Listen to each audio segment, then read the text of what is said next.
All the devils are coming out of caves. Xiefeng. Edited by Kayer. There is no doubt that the genetic engineering now underway is of epic significance and its future is immeasurable, but when we are complacent and blindly optimistic about it, believing that each moo of a field can produce 10,000 gene of grains and each fruit tree can produce 10,000 gene of fruits, that tomatoes can be bigger than watermelons and peaches can be sweeter than honey, that pigs can weigh 100 kilograms after only half a month's growth and skin and organs can be reproduced, that a new kind of medicine will satisfy people's need for food for 3 months and needed species can be cloned, and that diseases can be eradicated and cancer can be conquered to make people enjoy unlimited longevity, who would imagine that all the devils are coming out of the caves and that we might be facing doom at any time. Genetic codes are the golden locks that maintain the relative ecological balance and stability of nature and that prevent the devils from coming out of the caves, but once they are unlocked, the following scenes are not just to scare you because they could happen at any time. You wake up to find that some people around you have grown tails and that their features and voices have changed because they have eaten animal meat from mutant genes. You call a friend who is thousands kilometers away, but only hear chirp chirp noises coming out of your phone. You do not know that your friend has grown feathers and a beak from his mouth because he has eaten poultry or bird meat with mutant genes. You and your guests are happily drinking tea and chatting in the living room, when suddenly hundreds of cockroaches, bigger than eagles, crawl in from the kitchen because they have drunk water contaminated by specific genes. You are driving your family in your car, when suddenly the road ahead disappears as tens and thousands of hills rise before you. It turns out that potatoes have absorbed the soil nutrients contaminated by specific genes and are growing wildly like hills. You are sleeping soundly one night when you are suddenly awakened by the sounds of walls collapsing and sharp screams, so you open the windows and see hundreds of large rats, bigger than dogs, running through the yard and staring at you covetously. You come home from work and turn on a national television channel to watch the news, but no matter which channel you tune to, you find nothing, not even test patterns. In fact, the country has been infected with a gene that has rapidly mutated and spread, and everyone has gone mad and died within hours. You see plants growing wildly one day and learn that their reproduction and growth rates have grown faster than ants running. They spread over highways and bridges, climb mountains, float across rivers, occupy towns and cities, climb up tall trees and skyscrapers, and enter into caves and buildings, sweeping through to the ends of the earth. In places where they reach, from hill to hill no bird in flight. From path to path no man in sight. The devils are out of the caves and strange things will happen. The mortal world is no longer the one that we have known. People do not look like human, wolves are not wolf-like, and some plants grow wildly as some animals die instantly. At this point, any regrets are much too late. Perhaps people believe that through the efforts of scientists from different places, we will be able to handle the issues of genetic engineering rationally and cautiously and will not act recklessly. We can only hope. The point is that no one can be so sure that they have mastered all the secrets of gene interactions and can guarantee that there will not be gene hackers. Computer hackers can only crack passwords and disrupt programs, but gene hackers could push all of us into an abyss. In order to protect nature's ecological balance and in order to maintain our survival and development, we hope that governments and scientists who are involved with bioengineering will be extremely cautious. It would be better to suspend its development for a century than to act recklessly or to compete with each other for the most radical and extreme advancements. We must avoid catastrophes that are waiting to happen. Democracy is the pursuit of mediocrity. Xiefeng. June 23th, 2011. Translated by Transin and edited by Kayer. 3 cobblers could never exceed Zhuge Liang. Neither 3,000 nor even 30,000 cobblers could outwit him. When critical decisions are to be made, an individual of lofty vision and great strategies can outperform the collective decisions of tens of thousands of the mediocre. Democracy leads to mediocrity and to dead ends. We can illustrate this point by the several ups and downs of Chairman Mao Zedong during early 20th century Chinese history. June 1929, in the 7th CPC National Congress of the 4th Red Army held in western Fujian, Mao Zedong was forced to leave his position of the Frontline Committee Secretary of the 4th Red Army. November 1931, in the southern Jiangxi meeting held in Yeping, Ruijin, Chairman Mao was mistakenly criticized by the party and was elbowed out of the Central Committee during the Soviet era. October 1932, at the Ningdu meeting, the chairman was excluded aside again and even lost his post of political commissar of the First Red Army. January 1934, during the Second Congress of the Soviet area, he was made a mere figurehead and removed from his position as chairman of the Central People's Committee. The result of these demotions was the gradual shrinking of red bases, and the revolution ushered low tide, resulting in the failure of the fifth counter-campaign against encirclement and suppression. The Red Army was forced to make a strategic shift to start the solemn and stirring move in the war history of mankind, the 25,000 Li Long March. The central base personally created by Mao Zedong was destroyed overnight. The whole universe is run in a unilateral manner under the one unique greatest creator. It is only when all life in the universe follows the will of the greatest creator that the universe can run orderly and all life can survive and live effectively. In any other way, the universe would collapse. If a cat or dog were not convinced, and cried out, "Oh, greatest creator! You have been too autocratic and domineering," the throne of the greatest creator should be shared in turns and the greatest creator should be chosen by democratic elections from the whole universe, then all would disappear. As it is with life genuine, if the guide were to be decided through a democratic election and if I were not elected as such, then life genuine would inevitably dissolve, and if that were to happen, the hopes and dreams of all the Chanyuan celestials would become impossible to achieve. Napoleon famously said, "Nothing is more difficult, and therefore more precious, than to be able to decide." It is only when the chief commander makes the decisions that they can be effective and orderly. The sage embraces the one and becomes the model of the world. The greatest creator is the one in the universe. The state leader is the one in the government. The boss is the one in a company. The conductor is the one in an orchestra. This is the model of the world, and sages must comply with it. Whoever creates a business should be the boss, with all big and small decisions being made by or delegated by that boss.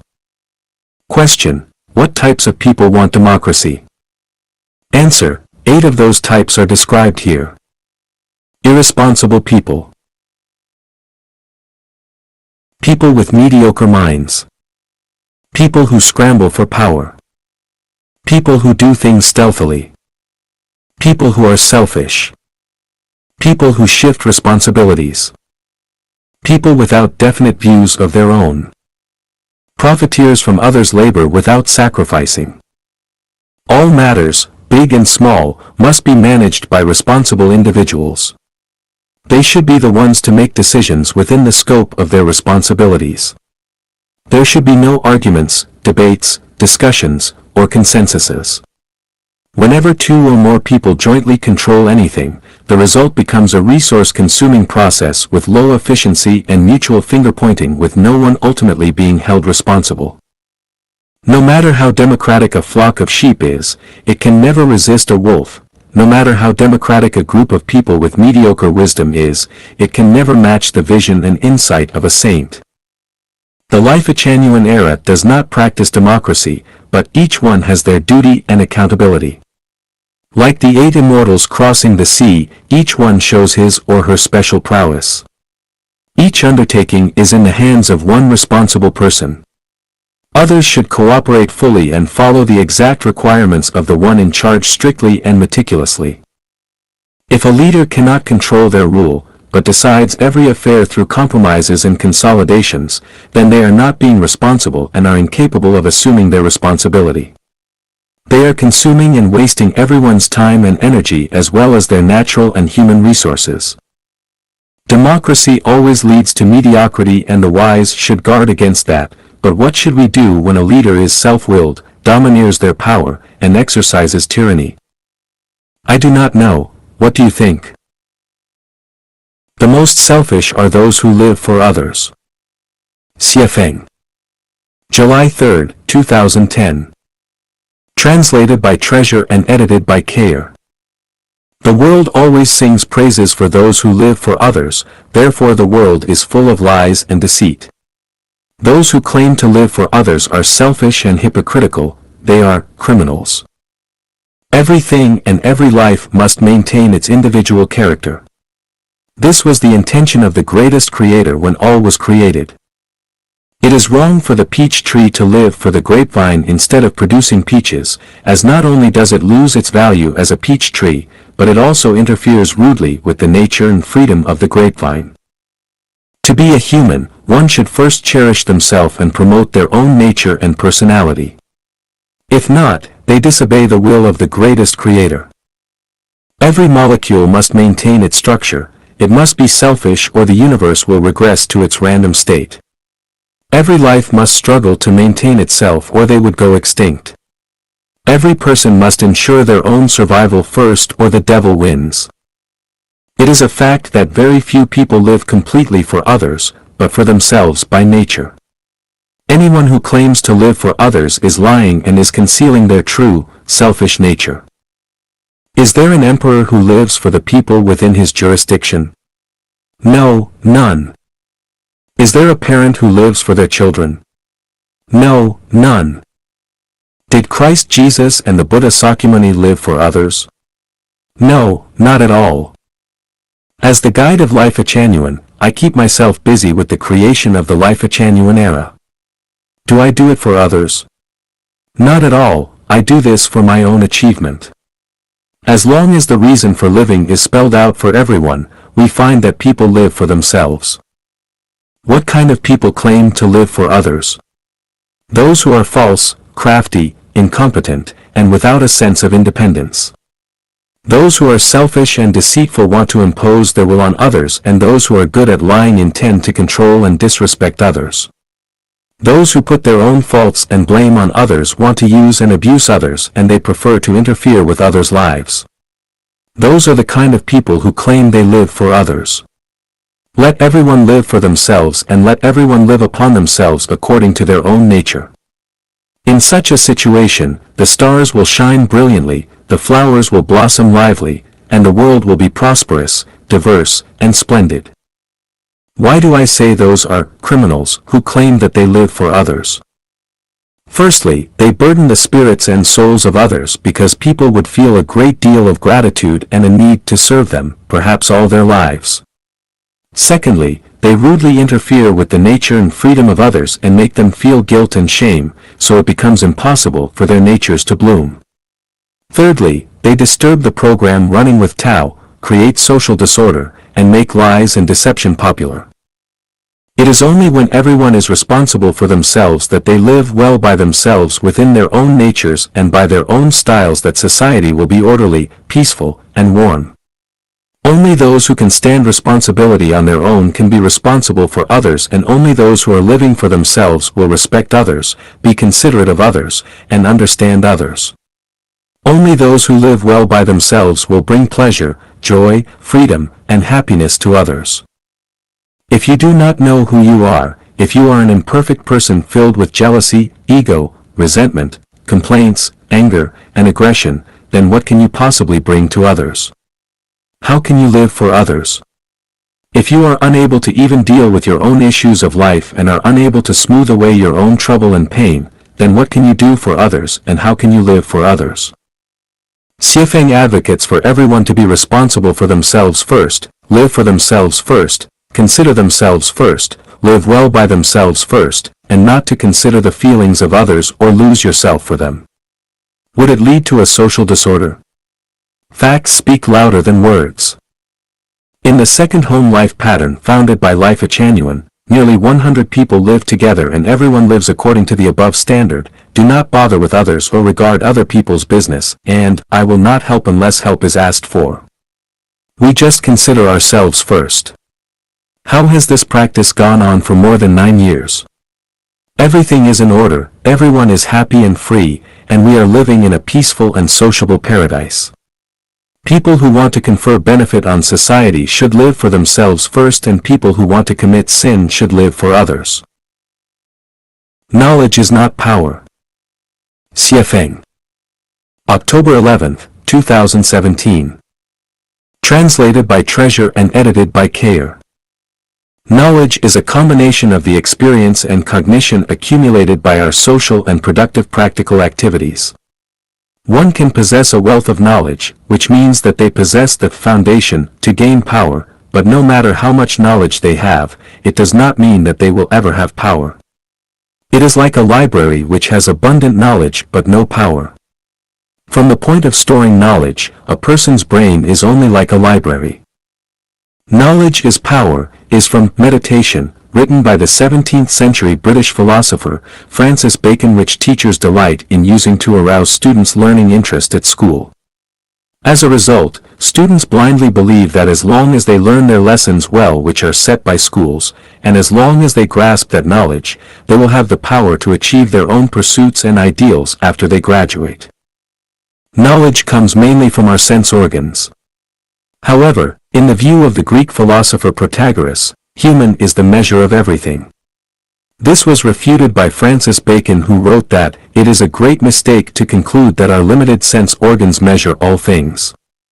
In other words, it is wrong to judge and measure all things and all forms from the limited knowledge that our sense organs can provide. Consider a scenario in which a sexy young girl with a middle school diploma is standing next to a more mature, older lady with a doctorate degree, and both are in front of an interviewer. Which one is more likely to arouse the man's rich imagination, alter his mood, and motivate his intense vitality? If it is the young girl, that is because knowledge is not true power, since even beauty can have more power. It is reckless and dangerous to believe that knowledge is power. Not only is it a cognitive misconception, but also a thinking one. For example, to accept that, when a son is grown he takes a wife, and when a girl is mature she finds a husband, as a life knowledge is bound to bring anguish and suffering throughout their whole lives. This knowledge has led people to make such common mistakes for thousands of years, but which accomplish no good.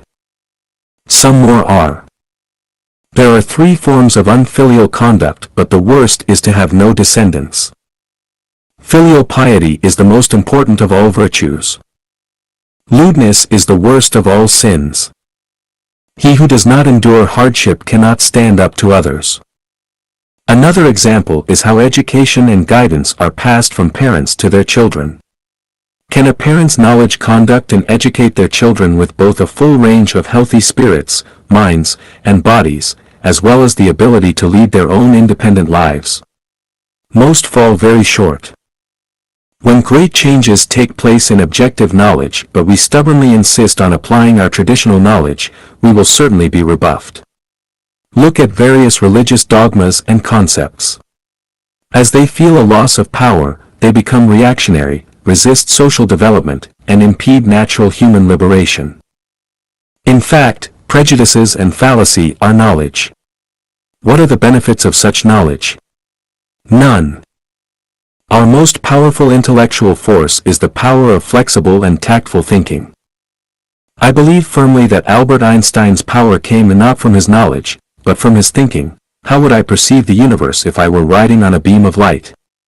Those who read more and get more diplomas and more experience but form rigid ways of thinking have rarely been found to wield much power.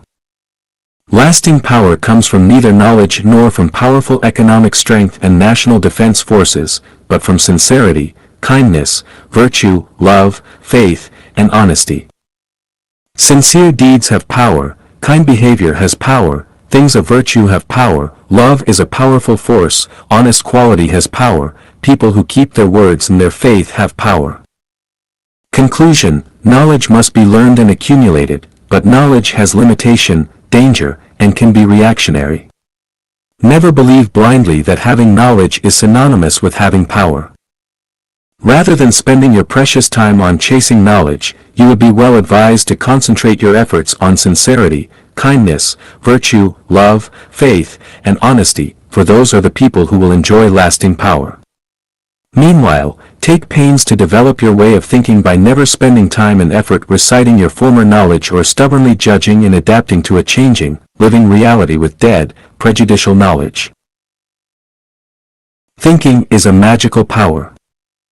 Xiefeng. August 16, 2005.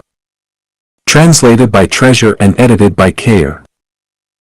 Sun Wukong was pressed for more than 500 years at the foot of the five-element mountain, but after the Tang priest took the post away from the top of the mountain with Om Mani Padme Hum, he was able to break out. It seemed that the weight of the post was more than that of the five-element mountain, so what was the post and how did it have such great power? Some people cannot be crushed by great hardships or difficulties, but when their hopes are dashed, they will collapse easily. Some people who are unaware that they have a horrible disease can live happy lives every day, but once they find out the truth, they become paralyzed from the knowledge. There was a young boy in my village of about 11 or 12 years, and every time he crossed a bridge on his way home from school, he would scream with a pale face, even in the daytime.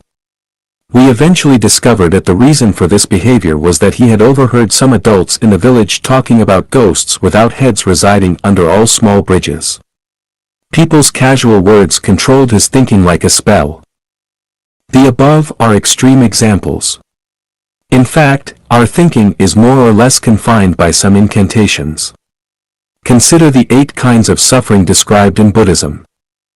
Birth, aging, illness, death, encountering enmity and hatred, separation from a loved one, inability to attain what is pursued. The 5 aggregates. These all result from our conventional thinking, but none would exist if we would embrace unconventional thinking. All laws, regulations, concepts, ethics and behavioral rules, authoritative theories and sermons, religious regulations and rituals, scientific theories and methods, and exemplary models and habits are magical powers that constrain our thinking. These magical powers benefit the maintenance of social stability greatly, but they also bind our minds, and ordinary people can never be freed from them any more than fish can be freed from water. What are magical powers? They are informational waves that restrain people's thinking. When their energy is greater than the energy of our own conscious informational waves, then we are controlled by them. Thinking is a magical power. Thinkings of God, Buddha, great people, and great scientists are all magical powers which ordinary people can do nothing about unless their wisdom and thinking abilities exceed them. Thinking seems to be invisible, traceless, and illusory, but it can actually change the developmental directions and forms of objects, transform the intangible into the tangible and the tangible into the intangible, and interfere with a person's conventional thinking. Special relationships between people will ruin their lives. Xiefeng. March 15, 2019. Translated by Qinyu and edited by Kayer. How many times have we watched quietly the sunrises and sunsets in our lives, and how many times have we listened to the sounds of wind and insects while standing in a courtyard on an evening with a full moon? How many times have we observed carefully the sprouting of grass and the blooming of willows?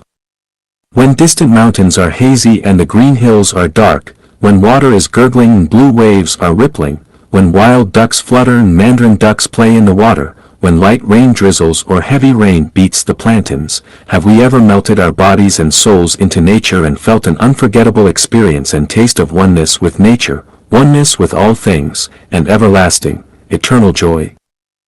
Where has our time gone? What on earth are we doing in this world?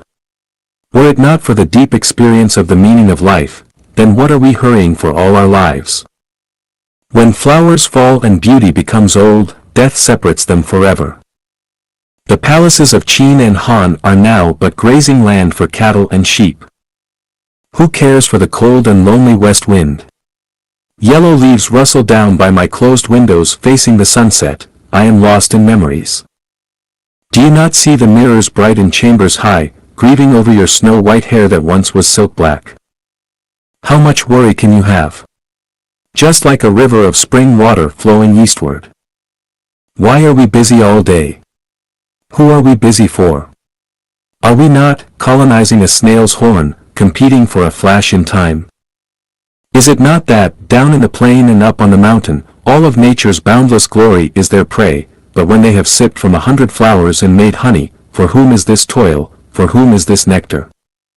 Is it not that, my clothes hang loosely on my emaciated body, but regrets I have none, it is because of her? Is it not that, the young know nothing of woe, to write verse, they fain a throw? Broken walls where foxes sleep, deserted platforms where rabbits walk, all were places of singing and dancing in those days, yellow flowers covered with cold dew, withering grasses looming in mist, all belong to the battlefields of the old times. When we are old and weak, looking back on the past, will there be regrets? Who took away our teenage time? Who killed our youth? Who made our middle age toil around? Who made us full of sorrow after the age of 60?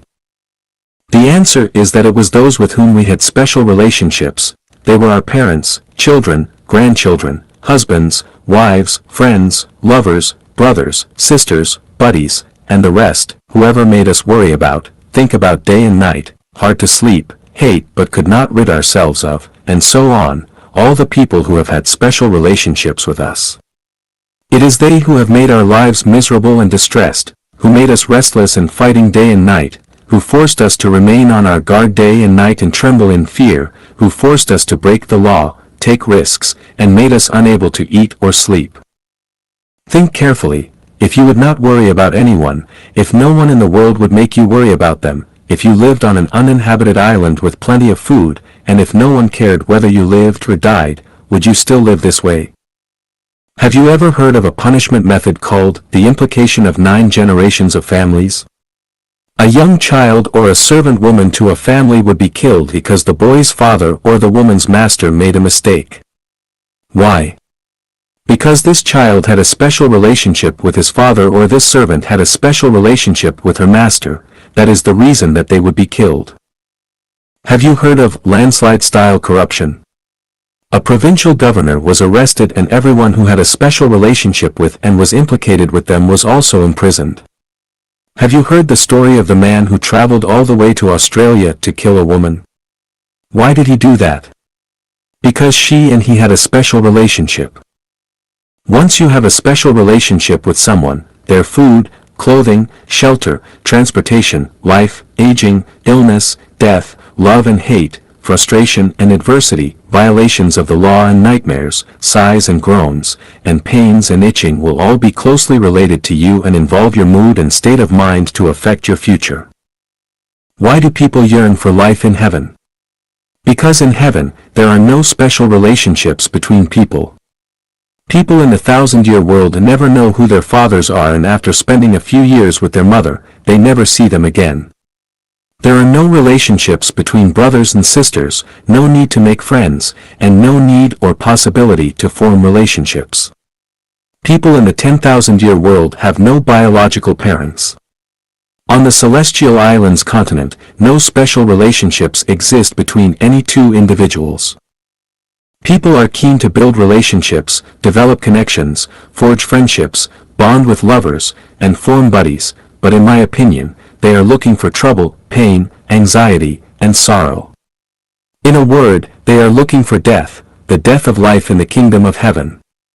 That is to say that once a person begins to form special relationships with others in their consciousnesses and actions, whether they are of emotions or interests, the person will gradually drift away from heaven. Then, is there any way or mechanism to make everyone live happily and beautifully without having special relationships? Yes, were this not so, I would not dare to say this, but I am also afraid of being scolded by people. Pushing people to forge ahead is doing the devil's trick. Xiefeng. December 26, 2018. Translated by Chinyu and edited by Kayer. The kind of individual that each person is and how many blessings and sins they will enjoy throughout their lifetime is a definite number. What kind of achievements each person will rise to is a certainty, whom each person is destined to meet and fall in love with and who they will encounter and torture are all part of their life's trajectory. Whether you want to be a singer, a politician, a scientist, an artist, a high-ranking official, have lots of wealth, a thief, a beggar, or whatever else, has already been written into the script. You cannot just be whoever you want to be. Similarly, who can become a celestial being or Buddha, who can become a monster or a demon, who will fly to heaven, and who will fall to hell have long been decided. When a person gets sick, what kind of diseases they will have when they will be born, and when and how they will die have all been determined in the process of life. What kind of life a person can live and whether they are rich or poor have also been determined, and no one can escape the arrangement of the cosmic script. If you fertilize, water, and maintain a Chinese cabbage, it will grow very plump and fat, but in no case can it become lettuce. Feed a sheep more grass and grain and it will grow fat, but it will never become a cow. Do not bother with a giraffe's neck, it will grow long naturally. Do not tell lions how to catch zebras, they will figure it out. Do not teach mice how to dig holes, they are born to dig them. Prompting people to forge ahead, encouraging them to achieve things, teaching them how to become successful, grooming them to become officials and make fortunes, instigating them to glorify and illuminate their ancestors, to be outstanding, and so forth are all like teaching hens how to crow or asking bulls to produce milk. Not only is it useless, but it is also the same as compelling a woman to engage in prostitution. Its profound meaning is, go to your death. Work hard to die. Look, the grave is not far away, run to it quickly. So, promoting people to forge ahead is a devil's trick.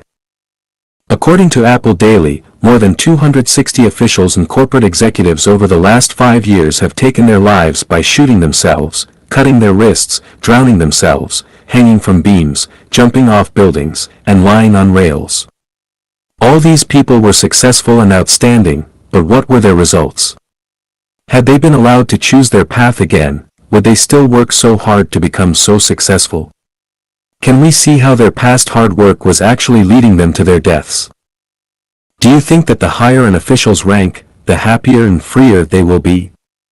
Do you think that the more money they earn, the more freedom and happiness they will enjoy?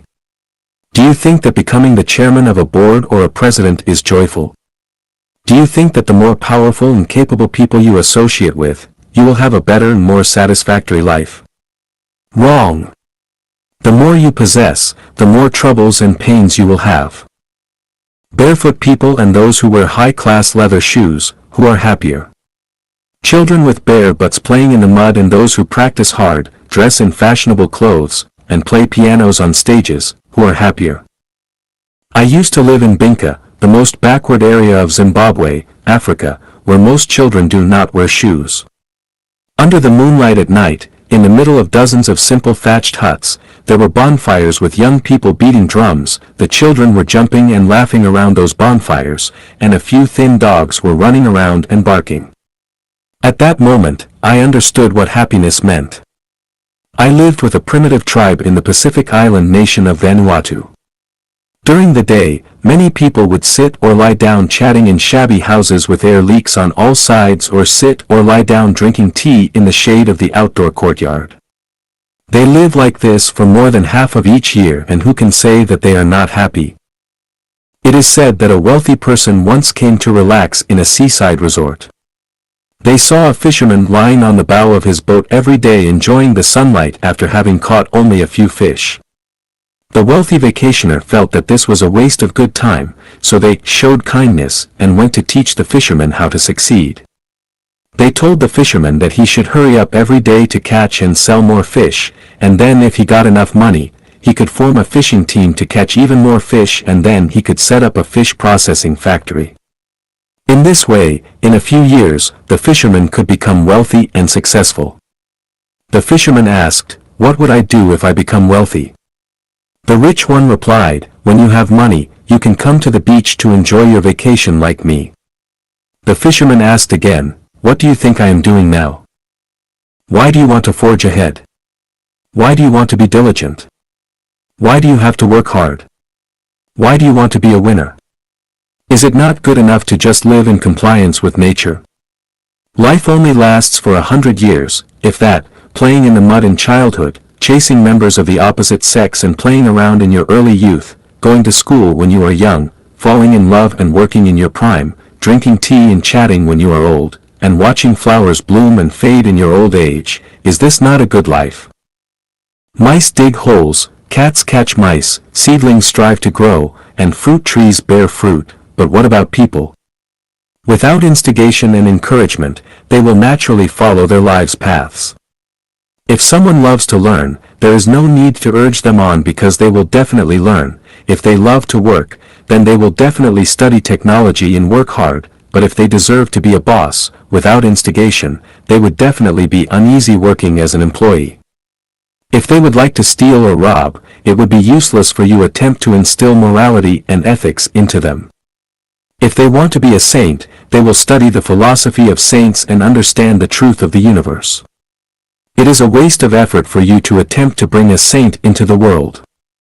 If they want to become a celestial being or Buddha, they will naturally look for the environment conducive to that end and nothing can stop them.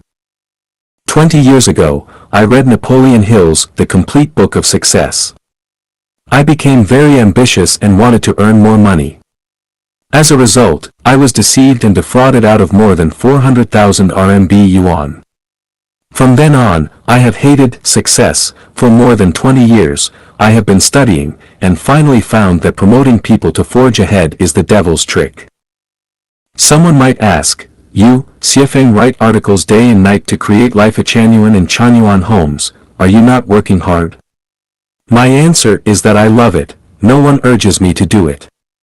I would like to be like this, but if someone urges me to work hard, I will tell them to, go to hell, you are better. Can a hen lay eggs if she has none in her belly? If she has eggs in her belly, can she not lay them? An amorous heart is the truest heart. Xiefeng. March 11, 2019. Translated by Qinyu and edited by Kayer. People are amorous, so amorosity is the true color of the human heart. Forms give birth to souls and souls give birth to all phenomena. For either a beautiful woman facing 10,000 handsome men or a handsome man facing 10,000 beautiful women, 10,000 infatuations will blossom. The world praises the love of loyalty and concentration, but in fact, this is not in line with reality, it goes against people's hearts. The human world has created monogamy where one man and one woman are expected to love each other throughout their lifetimes, but this does not match the human heart. From the perspective of human nature, a man will never love only one woman throughout his life and a woman will never want to eat from only one apple tree throughout her whole life. The reason why today's world is filled with worry, pain, anxiety, and sorrow is that people have not returned to their Tathagata nature. Amorosity is the Tathagata nature, the true color is the Tathagata nature. People hide behind masks, so how can they not worry and hurt each other? Not only do people wear their own masks, but they also maintain and praise them and threaten and induce others to wear them, kidnap the Tathagata nature with morals and ethics, and create religious doctrines to restrict people from showing their true colors. This is all really terrible. Where there are chronic sicknesses, there are no dutiful children at bedsides, this is reality, but why have people praised and maintained filial piety for thousands of years? Why have they not faced reality? Most children and grandchildren are unreliable, very few are reliable. All men long for immortality, yet having sons will not achieve this, although fond parents are legion, whoever saw a really filial son? If children and grandchildren are unreliable, then how can husbands and wives be reliable? All men long to be immortal yet dote on the wives they wed who swear to love them forevermore, but remarry as soon as they are gone. If they leave after you die, this can be considered their loyalty, and you must have burned some incense in your previous life. Most wives leave before their husbands die. Even if you have not gone, they long in their hearts for your death. If they do not long for your death, then they must still need something from you. Marriages and families have always been a devil's program, a curse, and this curse has kidnapped people for thousands of years. Here is a simple way to identify whether a program is angelic or satanic. It is the input and feedback method. If we reap melons from melon seeds or beans from bean seeds, then we are given the feedback on what we have entered into the program, and this program is angelic. On the contrary, if we reap beans from melon seeds or melons from bean seeds, then this program is satanic. What we enter and the feedback we receive are not the same, or even opposites. In the satanic program, if you input love, you will get hate. If you input true feelings, you will get false love. If you input hope, you will get disappointment or even despair. Too much falseness fills the world. If falseness is taken as truth, then truth is said to be lies. When nothing is taken as being, then being itself is turned into nothing. Since our grandparents' grandparents, we have reversed the truth from the false. So the children, grandchildren, and great-grandchildren regard false as true and true as false. The real is pressed under the 5 elements mountain, and the fake is rampant in all directions, so people have to suffer hardships, disasters, and pain, and they are hard-pressed to be enlightened to go to heaven. The human heart was originally amorous. The so-called, I will love only you for my entire life, is a lie and a scam which exists for short times under certain circumstances, but when those circumstances change slightly, the fox's tail will be exposed. The man who says that when he is poor and helpless is telling the truth, but if says the same thing after his social and economic status improve dramatically, then he is lying and deceiving. The same is true for women. It is impossible to love only you for my entire life, because human hearts are amorous. If a bright and eye-catching flower blooms only for Zhang San, but it wilts immediately when seeing Li Si, Wang Wu, and Zhao Lu, then I want to ask you if it is still a flower. No, it is not, but rather a monster's spirit. Are people still human if they smile when they see a certain other person but immediately cross their eyebrows when they see other people? No, they are not humans but evildoers.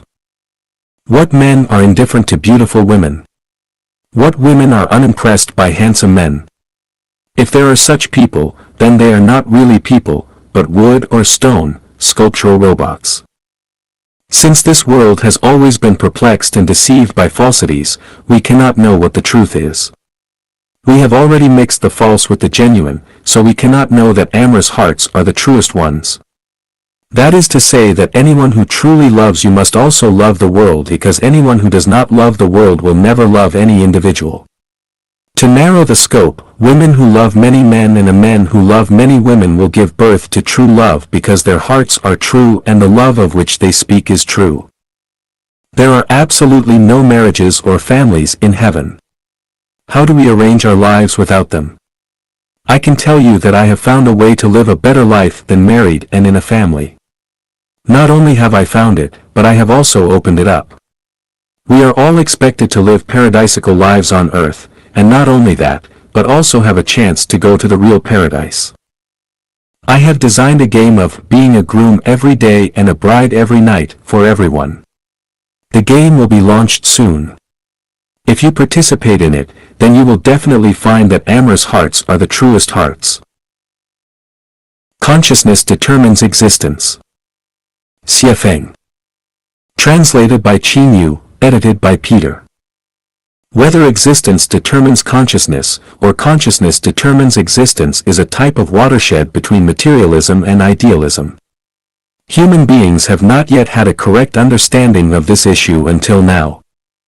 Jumping to a conclusion rashly will definitely cause confusion in people's minds. If we divide the population into 5 categories, ignorant people, laities, mortals, sages, and saints, immortals, and then according to the attitudes of people of each level towards the material world, we can clearly understand the reason why some people believe that existence determines consciousness, while others are convinced that consciousness determines existence. Ignorant people live by instinct. Although they belong to the family of human beings, they are not much different from animals. They don't know what creation and thinking are. As long as things are necessary for their survival, they will just grab them. If they are put on a deserted island, they will only die. So, for ignorant people, existence determines everything. Without existence, there is nothing. Laities are people who live by their desires. The central content of their lives is money, status, power, reputation, and beauty.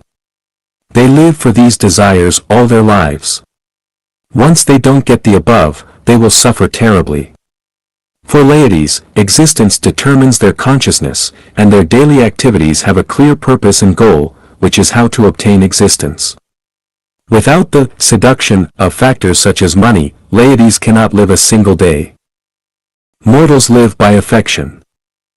The core content of their lives is family affection, relatives and friends, colleagues and classmates, group and clan, country and nation.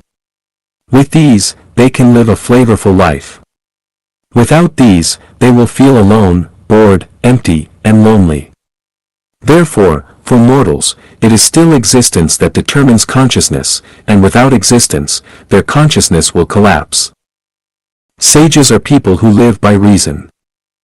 They are people who often ask why, people who want to understand the essence behind superficial phenomena, existence. Existence is the basis of sages' consciousness. Without this basis, they cannot think deeply. People such as scientists in various fields, philosophers, and thinkers all belong to the category of sages. Although existence is the basis of the consciousness of sages, they also pay more attention to the reaction of consciousness to existence. Therefore, for sages, existence and consciousness are equally important. Because they devote more time and energy to the field of consciousness than on the basis of existence, sages tend to become the best among human beings. Saints, immortals, are people who rely on spirituality. What is perceived through sight, hearing, smell, taste, and touch is not important to them. What is important is what is realized through their spiritual sense. Spiritual perception is purely an activity of consciousness, so, for immortals, it is consciousness that determines existence. To sum it up, for ignorant people, laities, and mortals, existence determines consciousness. If you tell them, consciousness determines existence, it is like casting pearls before swine, they might even give you a back kick. For sages, existence is equivalent to consciousness, there is no question of who decides what. For immortals, consciousness determines existence. If we tell immortals that existence determines consciousness, they can only think that we are ignorant. Then, does existence determine consciousness, or does consciousness determine existence? First, let's take a look at all the things created by human beings. Like cars, how did cars appear on Earth? There are no cars on the Earth, so how could cars appear out of thin air? What? It turns out that people first imagined it in their consciousness, and then created it according to the imagination in their consciousness. How did the first house appear on the Earth? What? It is also people who first imagined a house structure, and then recreated it according to the imagined structure. How did fashion become popular? What? It turns out that fashion designers first realized it in their brains, and then made it to guide the trend. It can be deduced from this that all things created by human beings are firstly imagined in human consciousness, and then created according to their imaginations. If people had no imagination, that is, no thinking and no consciousness, then all the artificial objects that we use today would not have appeared. This clearly proves that consciousness determines existence. Without human consciousness, how can there be so many artificial things on the Earth? Let's look at the dwelling places of human beings and the natural environment. When we enter someone's home, someone who loves to be clean and tidy, we see that the tables, chairs, and beds are arranged in an orderly manner. Whether it is the pictures on the wall, or the flowers cultivated on the windowsill, they all give people the feeling of being natural, harmonious, beautiful, and suitable. Why is this happening? Oh! It turns out that the owner of this house has a clear spatial layout in her consciousness. The orderly existence of everything in her house was first imagined in her consciousness. If her consciousness is chaotic, she may put the coffee table on the table, and she can't think of planting a few pots of flowers and placing them on the windowsill. Over the past 10 years, I have observed the residences of many people in Zimbabwe. Generally, the living environment of Caucasians is clean, tidy, and orderly. Their lawns are always neatly mowed, their flowers are always beautiful, and plants are always verdant and green. Even their washrooms, toilets, are full of flowers, and you will never spot oil stains in their kitchens. Looking at the environment of our Chinese people, weeds are overgrown in the courtyard, dog excrement is everywhere, the washroom smells bad, cockroaches are rampant in the kitchen, and the stove is greasy. Why is there such a big difference? Aren't they all human? It turns out that the difference lies not in existence, but in consciousness. Chinese and Caucasians have different consciousness of the environment. The quality of the living environment depends on the consciousness of the people in this environment. If there is a good consciousness, there will be a good environment. Without a good consciousness, of course it is impossible to have a good environment for existence. My child once used his vacation to drive to Washington and New York by himself. I asked him on the phone, "What is your biggest impression after seeing New York?" Unexpectedly, he replied, "New York's Chinatown is too dirty and messy. It does not match the civilization and prosperity of New York." Can it be that existence determines consciousness? If a Chinese has lived in China from beginning to end, it can be barely said that the existence of the dirty, disorderly, and bad surrounding environment leads to the dirty, disorderly and bad living environment of his own. But after we came to a beautiful country, where the existence is beautiful, why does the environment change when we live there? Isn't it that our consciousness determines our existence? Suppose we Chinese exchange with Japanese and Germans, we all live in Japan and Germany and let Japanese and Germans live in China. Within 50 years, China will become the most beautiful and graceful country in the world, while Japan and Germany will become two dirty, disorderly, and bad countries. Consciousness determines existence, and what kind of consciousness is there, there will be that kind of existence. If everyone is belligerent, the world will be in a constant state war.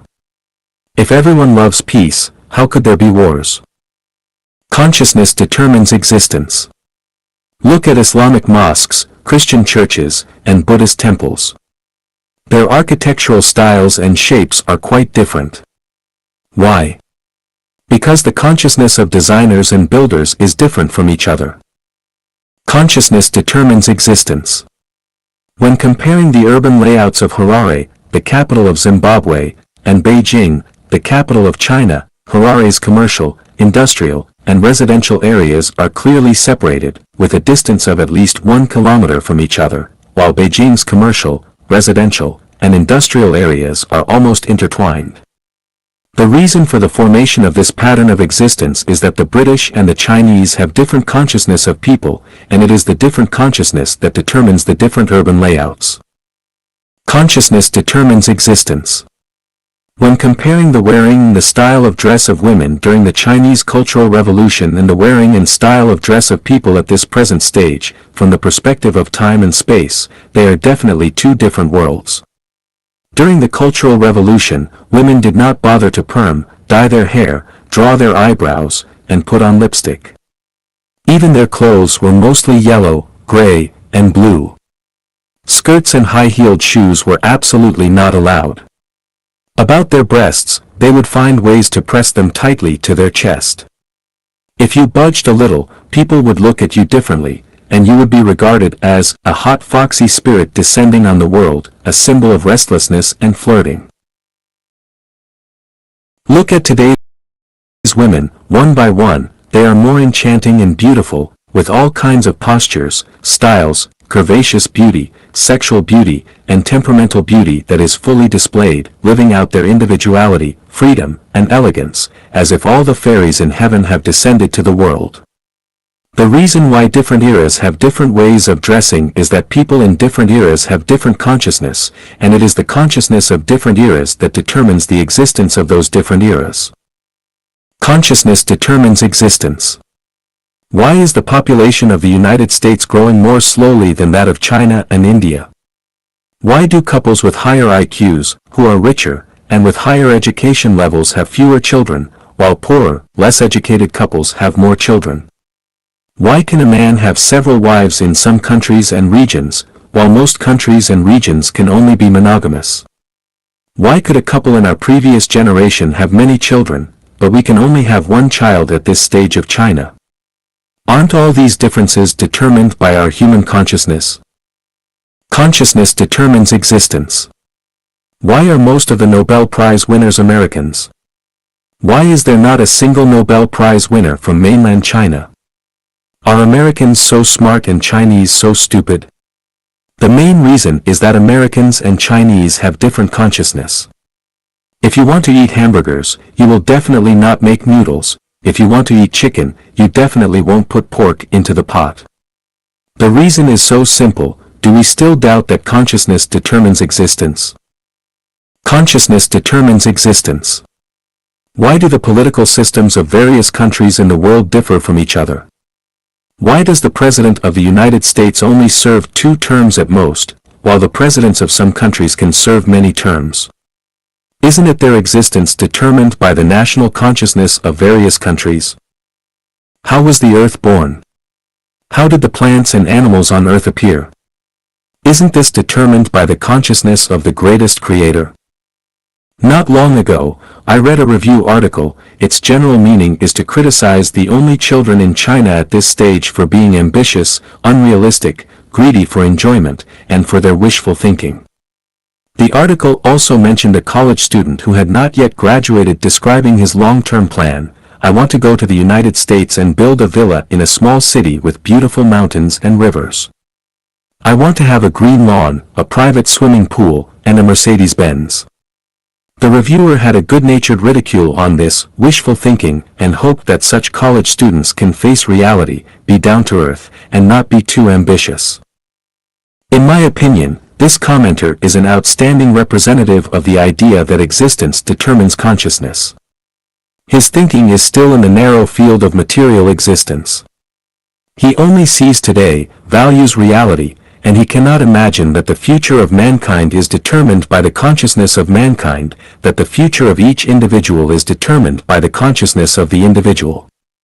This kind of person is a frog at the bottom of a well, and the blue sky he sees is just as big as a sieve.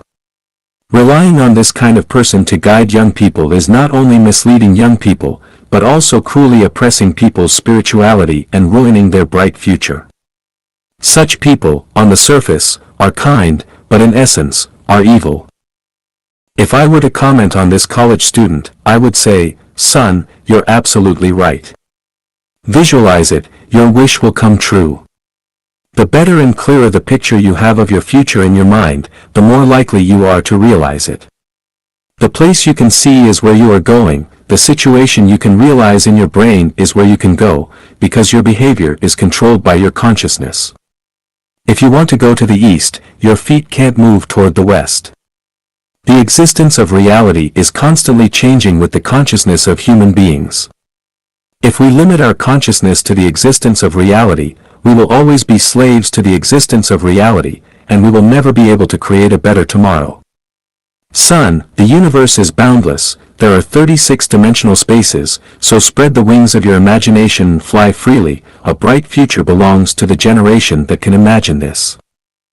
Whether existence determines consciousness, or consciousness determines existence, it is by no means a game of words or concepts, and it is by no means a question of whether to eat steamed buns or noodles. Whoever comes first directly determines the future of everyone. What kind of consciousness one has, he will have that kind of life. What kind of consciousness determines what kind of existence he will have. Existence determines consciousness is the thinking of animals and plants that rely on instinct to survive. Consciousness determines existence is the thinking of sages and saints, and the thinking of gods and Buddhas. If existence determines consciousness, we have only one earth. If consciousness determines existence, we will have 36-dimensional spaces. If existence determines consciousness, we can only survive in the contradictions and pains of reality forever. If consciousness determines existence, we can transcend the existence of reality and focus on future development and changes. If existence determines consciousness, we can only passively be constrained by the environment. If consciousness determines existence, we can actively open up a Sunshine Avenue in the existence of reality. If existence determines consciousness, We cannot see the brilliance of the greatest creator, and we can only live to die. If consciousness determines existence, we can decipher the mysteries of the time and space of the universe, extend this limited life to the infinite wonderful time and space, and then we can die to be reborn. Existence determines consciousness is conventional thinking, consciousness determines existence is unconventional thinking, and a bright future belongs to people with unconventional thinking. Success is a trap. Xiefeng. March 24, 2021. Translation edited by Chino. I come from the 1,000-year world, where there are no successes or failures, only enjoyers of life from beginning to end. In the 1,000-year world, there are no such words or concepts as success and failure. In heaven, there is never talk of success, everything unfolds and retracts naturally. In the plant and animal worlds, there is no talk of success, only in the human realm is there talk of success and failure. Most of those who mess up their lives are the ones who pursue success. If you were to statistically analyze and summarize, most of those in prison are the ones who pursue success. The sea of suffering is boundless. Take a look at those in the sea of suffering, they are all lives seeking success. So, I draw a conclusion, success is a trap. Who invented this trap? The answer is, the devil. Is my conclusion correct? Everyone carefully observes human society. Who are the ones that drive people to strive for success? How do those who aspire to success end up? Are most of those who mess up their lives the ones who want success? What is success? Contending for the space of a snail's antler, or contend for a flash of light, is that success? Did Qin Shi Huang succeed? Broken walls where foxes sleep, deserted platforms where rabbits walk, all were places of singing and dancing in those days, yellow flowers covered with cold dew, withering grasses looming in mist, all belonged to the battlefields of the old times. Who succeeded? You've earned a lot of money, but you've never had time to appreciate the moonlight. Have you succeeded? Do you call that success? I cannot see a single successful person, I only see lives crushed by success, their faces distorted, and souls shattered. Random talk about unconventional thinking. Zulin Feng. Translated by Qin Yu, edited by Peter. Where do people come from, and where do they go to? What is the essence of life? What is the purpose of living? What is the goal of life? What is the value and the meaning of life? Is life accidental? Is death inevitable? Is there a causal relationship between life and death? Do all the phenomena in nature happen accidentally, or are they predestined? Why did Einstein doubt quantum mechanics? Does the uncertainty principle of quantum mechanics indicate that the universe is disordered? How was the universe born? Is there a greatest creator in the universe? Are there gods, Buddhas, angels and demons? How was life born? Was it created by the greatest creator? Or did it evolve from organisms over thousands of billions of years?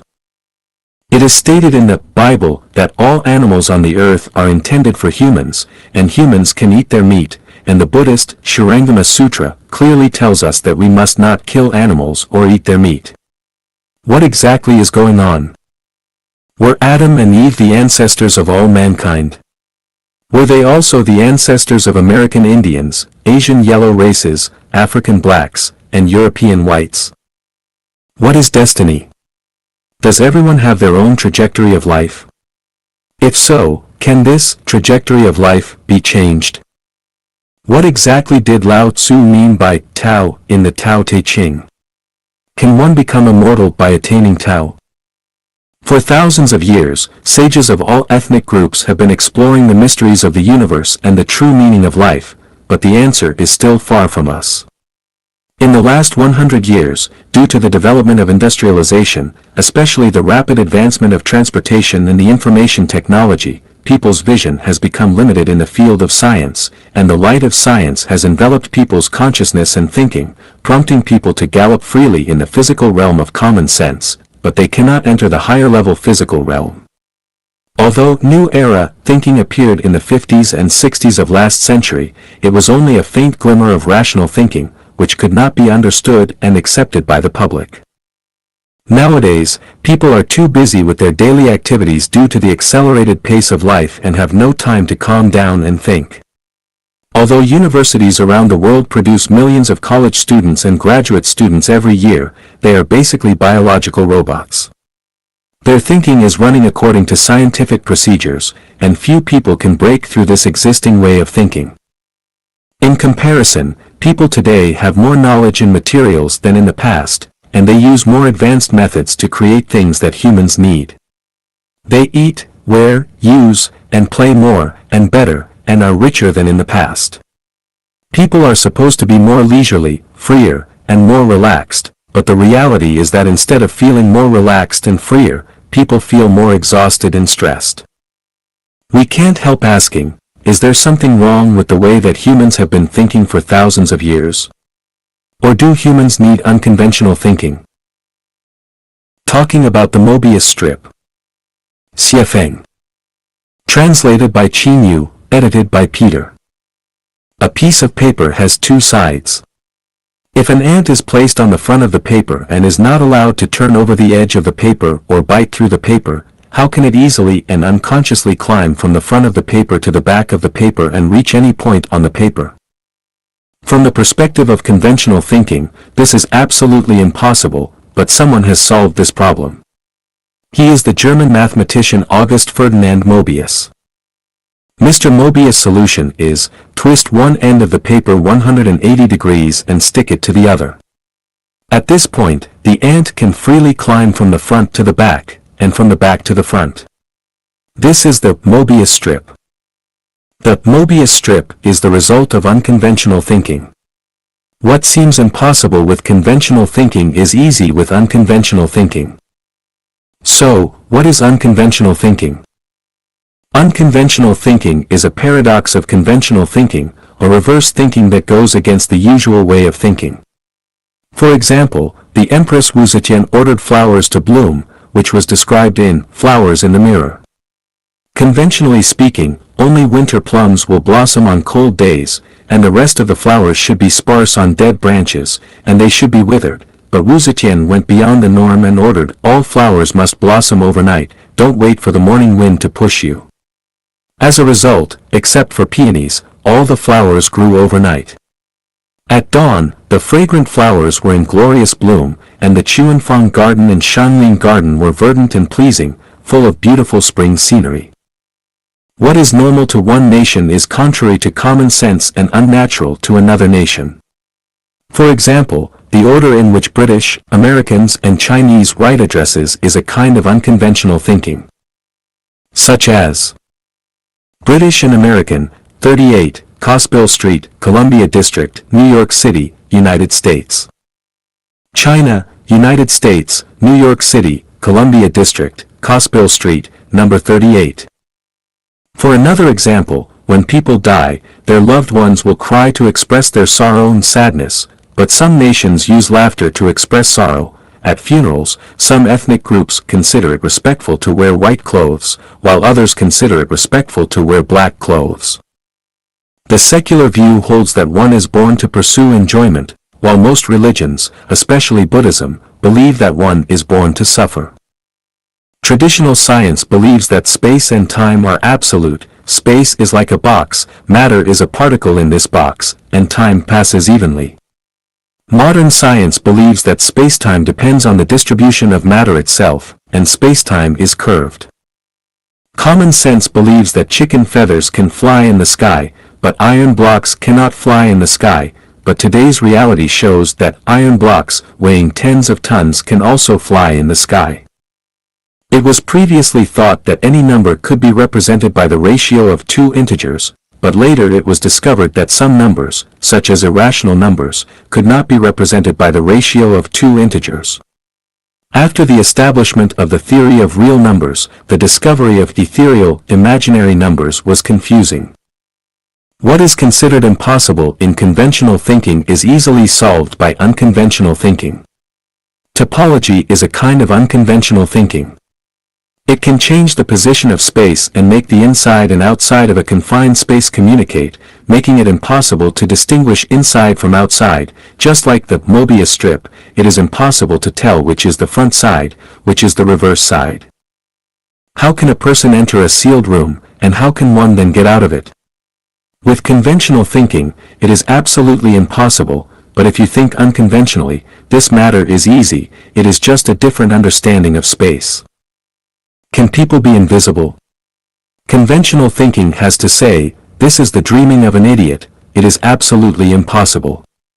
In fact, it is just a temporary distortion of space and time. Mankind has launched many spacecrafts to explore space. There are many purposes for this. Regardless of whether they admit it or not, one of the subconscious purposes is to find out whether there are stars outside the Earth for humans to live on. One side effect of this space exploration is the realization that the Earth's immediate neighbors are not suitable for human habitation, and the farther planets are a few light years or tens of light years away, which humans cannot reach within their limited lifespans. Humanity has only one Earth.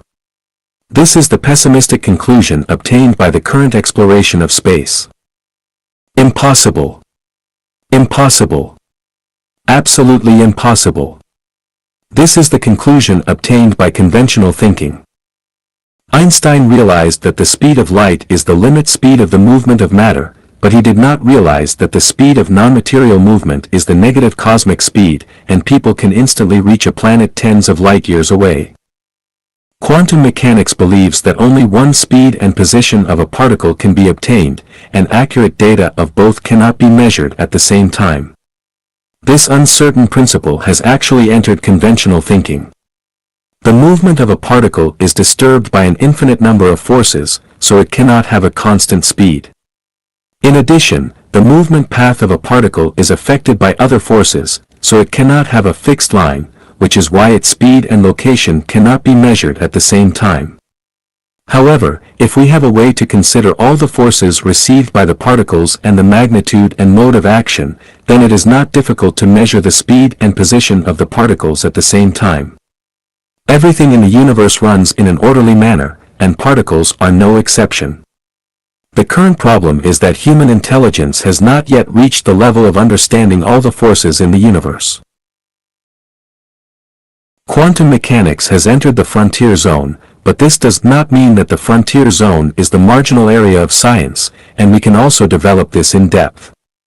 Quantum mechanics can only end in the uncertainty principle. The development of science is endless, but the more knowledge humans carry, the slower they will move forward. 100 years ago, if people were able to master all the knowledge mankind accumulated by the age of 20, it is not possible now. Who would dare to say that he has encompassed all the knowledge accumulated by mankind by the age of 30? I am afraid that some people might have become exhausted and powerless before they reached the forefront of science. By extending quantum mechanics to humans, we find that humans are just particles. The gains and losses, misfortunes and blessings, illnesses and lifespans of human beings in the world, happen to be within the uncertainty principle. We cannot accurately measure the length of a person's lifespan and his merits, demerits, gains, and losses in one's lifetime. However, all thinking that thinks of impossibilities belongs to conventional thinking. When we know that the universe is orderly and that life has a trajectory, we can analyze the hundreds of millions of factors that affect a person from an inevitable perspective, and we will find several sets of laws that affect life. From these laws, we can accurately measure a person's prosperity, adversity, poverty, lifespan, and fate of his entire life. Newton discovered universal gravitation, which explained the mystery of the universe. While benefiting mankind, at the same time it put a shackle on thinking of mankind. According to universal gravitation, it is impossible for a person to fly freely in the sky without the help of other tools. This has become conventional thinking again. But what people didn't expect is that gravitation is not universal. Gravitation is generated by motion. If the motion is large, the gravitation is large. If the motion is small, the gravitation is small. Where there is no motion, there is no gravitation, and where there is no gravitation, there is no weight. Cannot weightless people fly freely in the sky? Conventional thinking is going to laugh at me again. The earth is in eternal motion, and people are eternally weighty. When the earth stops moving, it is the end of life on the earth. When can people fly freely in the sky? Conventional thinking is really troublesome. It doesn't consider the relationship among thinking, energy, and matter. Fax and email must be true, right? The technology of cloning can't be said to be fabricated, right? Is the fax or email we received the same as the original, and is the cloned animal similar to the original one? All material things are just a matter of molecular arrangement, order and structure. If the genetic structure of a pig is arranged in the order of a human genetic structure, then the pig will speak a human language. Could this be false? Then, can't people be faxed? Can't people be cloned? Substances cannot be faxed, but their structure and sequence can be faxed. We can pick up a phone and dial the number of a relative who is thousands of miles away. Although the person is thousands of miles away, the sound you hear is right close to your ears. Is there any doubt about this voice? With negative cosmic speed, a person's life structure and sequence can be faxed to a planet millions of light years away, and then endowed with energy, cloning, a new you will then be born. Since the sequence and structure are the same, your consciousness and memory still exist. Consciousness and memory exist in the structure and sequence, and you will still be you, not someone else. Good. Since the earth can't restrain us, and space distance can't obstruct us, then, can motion restrain us? Let's not talk about absolute motion, but relative motion. On the calm sea, while sitting in a ship's cabin, if we don't look out of the window, can we feel motion? There will be no feeling of motion at all.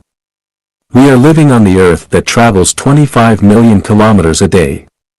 Can we feel the earth moving at high speed? No, we cannot. When two objects of the same mass fly in the same direction and at the same speed, there is, relatively speaking, no motion between them, so there is no gravitational force between them, relatively speaking. In this case, for the small object sandwiched between these two objects, neither motion or gravitational force is felt. In other words, it loses weight and can now fly freely. Is there such a place in the universe? Yes, there is. Please see the chapter of 36-dimensional spaces. Let's look at the Mobius strip again. When turning a paper with front and back sides into a strip without front and back sides, the key to it is to flip one end of it 180 degrees.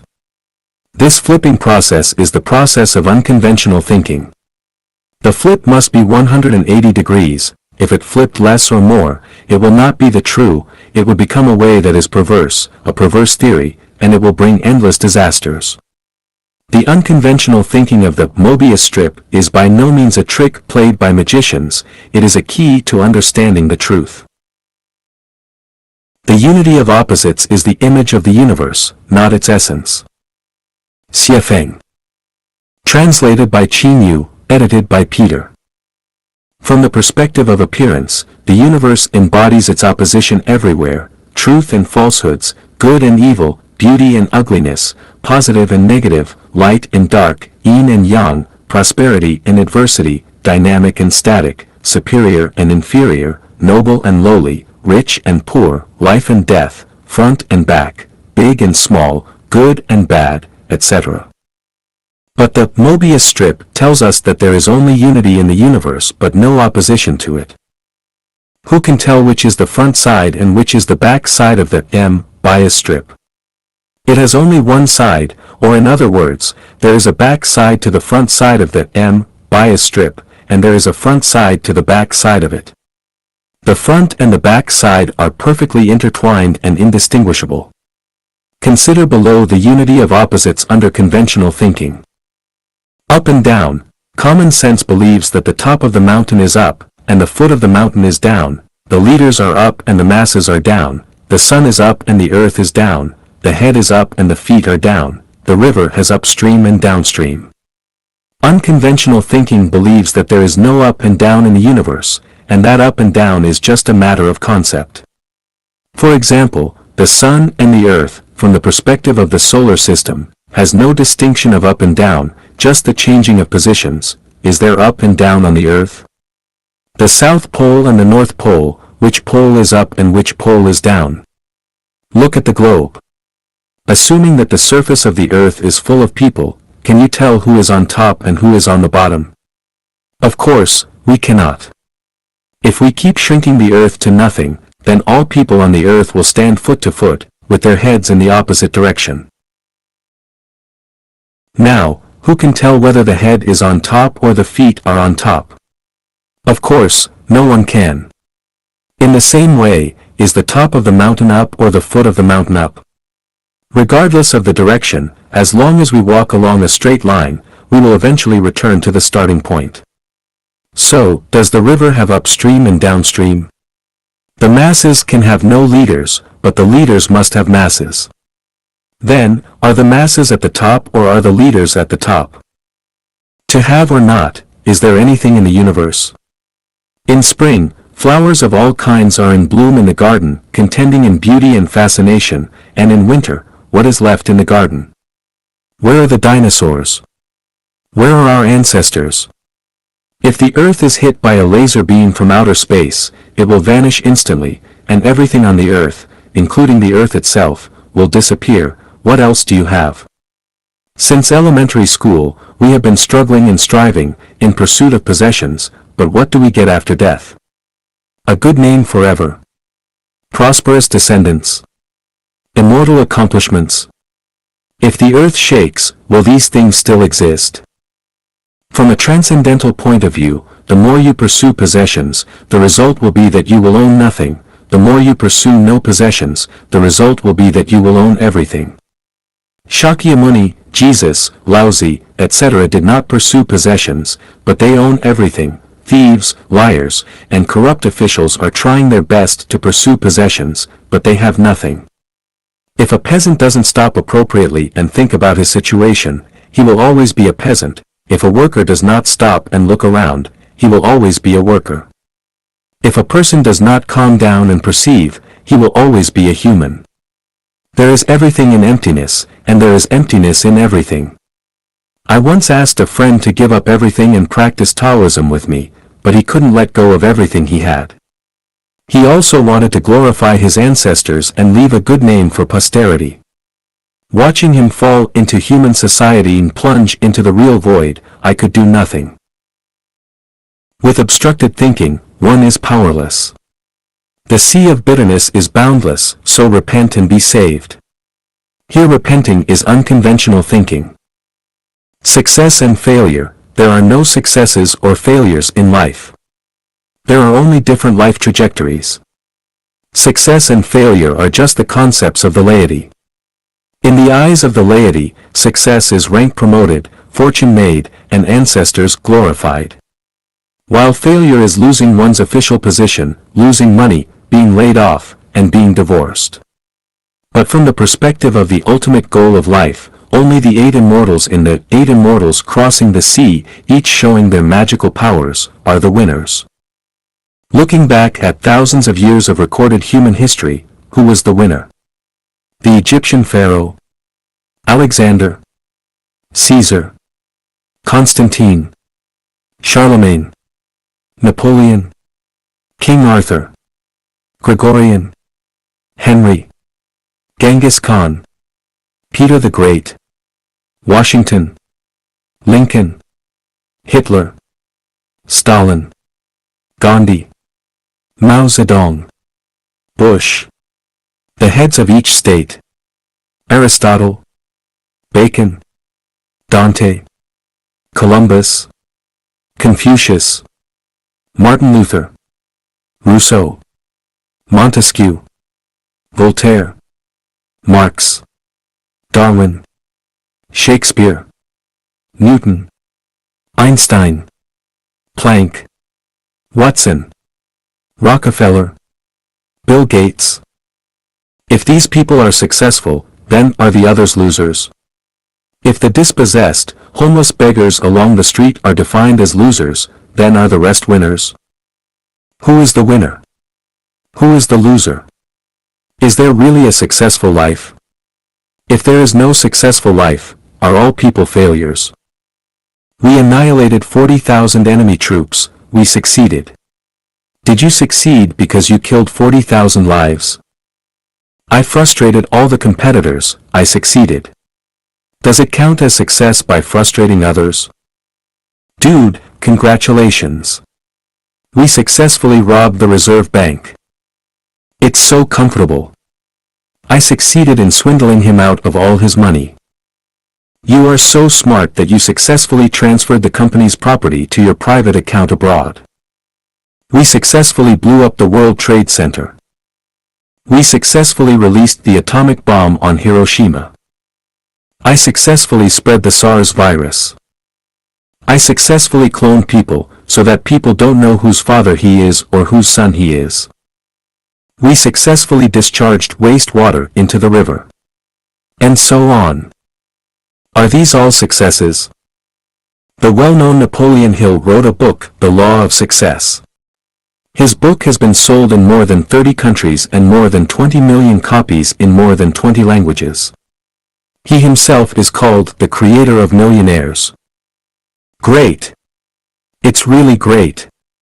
But someone once said, walk along an impeccable line of reasoning, everything is normal, but at the end you suddenly find yourself caught in a dilemma. I wonder if Mr. Hill has come to the end and found himself in a dilemma. The law of success teaches people how to succeed, so does it mean that people who have not read the law of success are losers? At what level is one considered successful? How much wealth does one need to have to be counted as successful? How many bank robberies does it take to be considered a success? How many times can piracy be considered a success? How many rivers should one pollute to be considered a success? How much money should one embezzle to be considered as a success? How many children should one have to be considered as successful? How many multinational group companies does one need to establish to be considered as successful? If one side of a piece of paper is success and the other side is failure, then if this piece of paper is turned into a Mobius strip, how do we distinguish between success and failure? Gains and losses, gaining is losing, losing is gaining. The more you gain, the more you lose, the less you gain, the less you lose. Without losing, you will gain nothing. Without gaining, you will lose nothing. From middle school textbooks, we know the theorem of indestructibility of matter. Strictly speaking, it is not called the theorem of indestructibility of matter. It should be called the theorem of indestructibility of energy. Matter has birth and death, while energy is eternal in the universe. Energy is conserved, that is, the energy in the universe is a definite number. Energy will neither increase nor decrease. As the energy on the earth increases, the energy on the sun decreases, the temperature of water increases, and the amount of fuel is reduced. The more one experiences in life, the shorter one's life becomes, the more wisdom one has gotten, the whiter one's hair will be. Energy is a definite number, so what else is a definite number in the universe? Within the current range of the solar system, the time sequence is a fixed number. The 24 solar terms of the lunar calendar set by Chinese sages, beginning of spring, rain, awakening of insects, spring equinox, Qingming, grain rain, start of summer, lesser fullness, grain and ear, summer solstice, minor heat, major heat, start of autumn, end of heat, white dew, autumn equinox, cold dew, frost's descent, start of winter, light snow, heavy snow, winter solstice are fixed numbers. The 5 elements, metal, wood, water, fire and earth, and heavenly stems and earthly branches, Jia yi bing ding wu ji gung xin ren kue, and zi cho in mao chen si wu wei shin yu su hai, and the 12 animal signs, rat, ox, tiger, rabbit, dragon, snake, horse, sheep, monkey, chicken, dog and pig, corresponding to each year, month, day, and hour are all definite numbers. The method of choosing the day of good fortune and bad fortune in the art of becoming invisible, Taoist magic, which was calculated from the primordial 8 trigrams by Wen Wang of the Zhou dynasty and was later used by Jiang Zia, Zhang Liang, and Zhuge Liang, is a definite number. The Earth's moving trajectory and rotation speed are fixed numbers, the waxing and waning of the moon is a fixed number, the ocean's ebb and flow is a fixed number, women's menstrual cycles are a fixed number, and the lifespan of animals and plants is a fixed number. An elephant will not live 300 years, a poplar tree will not grow for 300 years. The dry and rainy seasons in Zimbabwe are fixed numbers. The mineral resources and water volume on the earth are fixed numbers. The number of hairs a person can grow is a fixed number. The ratio of height to the maximum distance between the 2 middle fingers is a fixed number. The number of legs and the number of heads a human has is a fixed number. Springs have an elastic limit, steel has a fatigue limit, various objects have a limit of motion, animals and plants have a growth limit, and all artificial products have a maximum service life. No matter how good the car is, after running for a certain number of kilometers, it is bound to be eliminated and scrapped.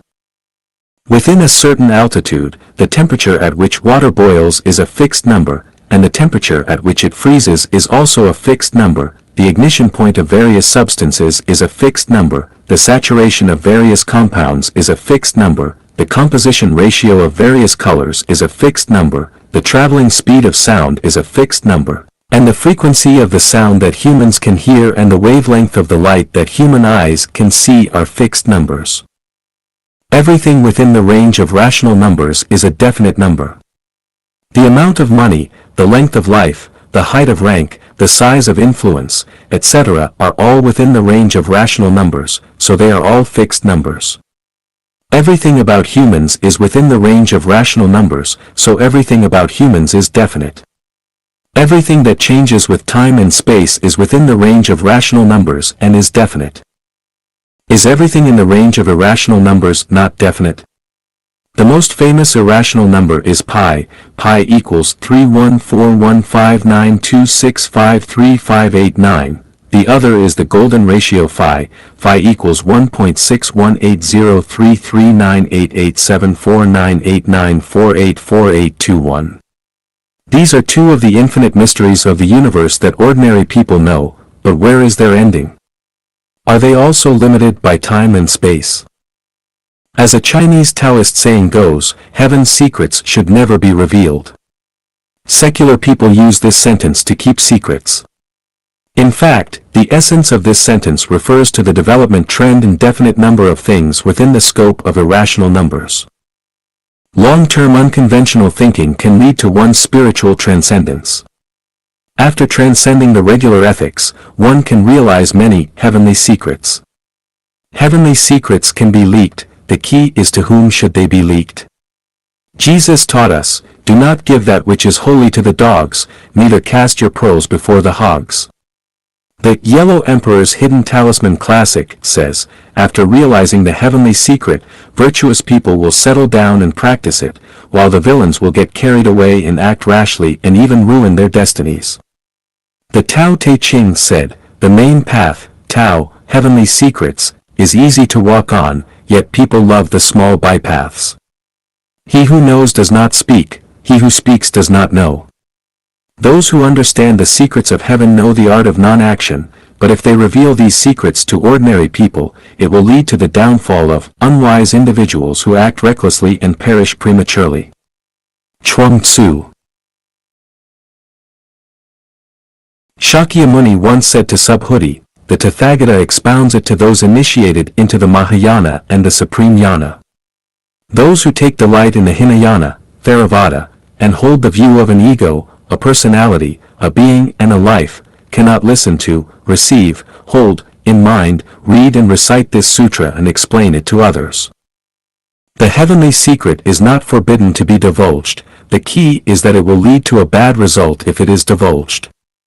If I say, what can be imagined in the human brain is real. This will cause countless people to go astray. If you suddenly give a poor man 1,000,000 ounces of gold, he will be restless both day and night. He has to guard against thieves and robbers. He has to deal with his neighbors and friends borrowing money from him, and the many demands of kinsfolks and relatives. He has to deal with the local bureaucrats' apportionment as well as the advice and suggestions of good-hearted people and gentlemen, which will end up hurting him. So, I have to say, what I said is all nonsense. Although the heavenly secrets cannot be leaked, I can reveal a little information from the irrational numbers pi, and phi, golden ratio. 1 is the universe is infinite and life is infinite. The second is, as a person, one's life is a finite cycle, but once the life goes beyond the category of a rational number, it enters the range of an irrational number, his life becomes infinite and non-repeating. It is like what is said in the Buddhist scripture, beyond the 3 realms, and no longer subject to the 5 elements. It is also like speed. If the speed of an object is less than 7,900 meters per second, it can only live on the earth, but if it is greater than or equal to 7,900 meters per second but less than 11,180 meters per second, it can fly around the earth, but once its speed exceeds 11,180 meters per second, it can get rid of the gravitational restraint of the earth, and it enters the huge solar system. When its speed exceeds 16,670 meters per second, it can freely enter the vast galaxy and experience the galaxy's various appearances and exceeding fascination and charm. The third is, time only exists in the world of rational numbers, there is no time in the world of irrational numbers. The wisdom of ordinary people has developed from natural numbers to irrational numbers, which can be said has reached its limit. If it develops further, it will enter the field of complex numbers, which is the field of thinking of gods and Buddhas. For example, the imaginary number 1 is not of the wisdom that ordinary people can understand, because imaginary numbers have illusory properties, you cannot find a practical example in the material world. Although imaginary numbers are used in electrical engineering and quantum mechanics, they are just a drop in the bucket of imaginary numbers, which is still polar away from the correct and comprehensive understanding of imaginary numbers. Let's put aside irrational numbers and complex numbers. Within the range of rational numbers, everything has a definite number. As far as people are concerned, the number of things everyone owns has been limited in their own life structure, just like the amount of water on the earth. If there is more water in the ocean, there will be less water in lakes and rivers, or less water in glaciers, or less groundwater. It is impossible to increase everywhere, because the amount of water on the earth is a fixed number, a constant. The things one can own in life are definite numbers, such as health, longevity, beauty, wealth, reputation, freedom, happiness, wisdom, safety, children, etc.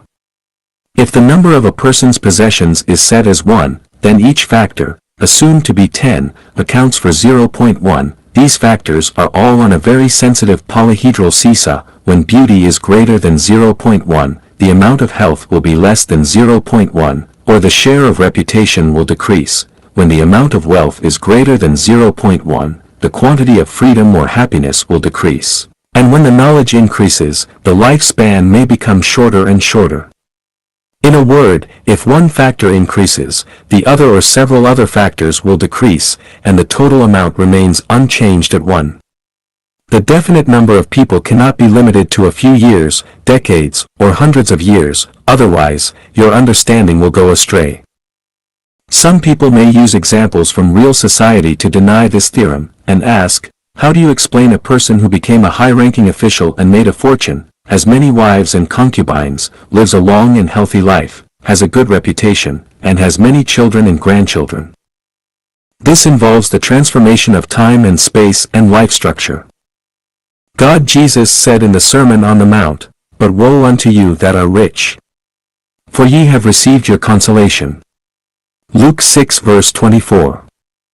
Buddha Shakyamuni said, furthermore, subhuti, if a virtuous man or woman receives, holds, in mind, reads and recites this sutra and is despised by others, this person who is bound to suffer from evil destinies in retribution for his past sins, and whose karmic sins are now eradicated by the other's contempt, will attain supreme enlightenment, Anuttarasami Bodhi. Diamond Sutra, Chapter 16, Karmic Obstructions Can Be Purified. Immortal Laozi said, when one is about to take an inspiration, he is sure to make a previous expiration. When he is going to weaken another, he will first strengthen him. When he is going to overthrow another, he will first have raised him up. When he is going to despoil another, he will first have made gifts to him. Tao Te Ching, Chapter 36. To sum up the teachings of gods, Buddhas and immortals, it means that if you get more in this life, there will be less in your next life. If you suffer in this life, you will enjoy happiness and blessedness in the next life. If you are overspending from your bank account, you will have no money to use at critical times. If Tao wants to restrain you, it must first expand you. To weaken you, it must first strengthen you. To discard you, it must first make you prosper. To take away your blessings, it will first give you temporary enjoyment. In short, no matter where you go, what you own will always be one. In my opinion, those who are rich and powerful are very poor, and their prospects are very worrying, while those who are suffering, although their lives are extremely difficult, their prospects are very splendid. This is the paradox, which is hard to understand, because of the lack of examples in reality. If I say, people enjoy blessings today because they accumulated virtues in their previous lives, and they are enjoying the blessings they gained by self-improvement in their previous lives. It is hard for people to believe it because few people know their own past life and future life, let alone other people's past lives and future lives. Without unconventional thinking, we cannot make the connection between the past life, the present life, and the next life, just like we can't organically combine the front side with the back side. The most valuable and meaningful life is one where you give more and enjoy less. People may be unfair to you, but heaven, the greatest creator, never will.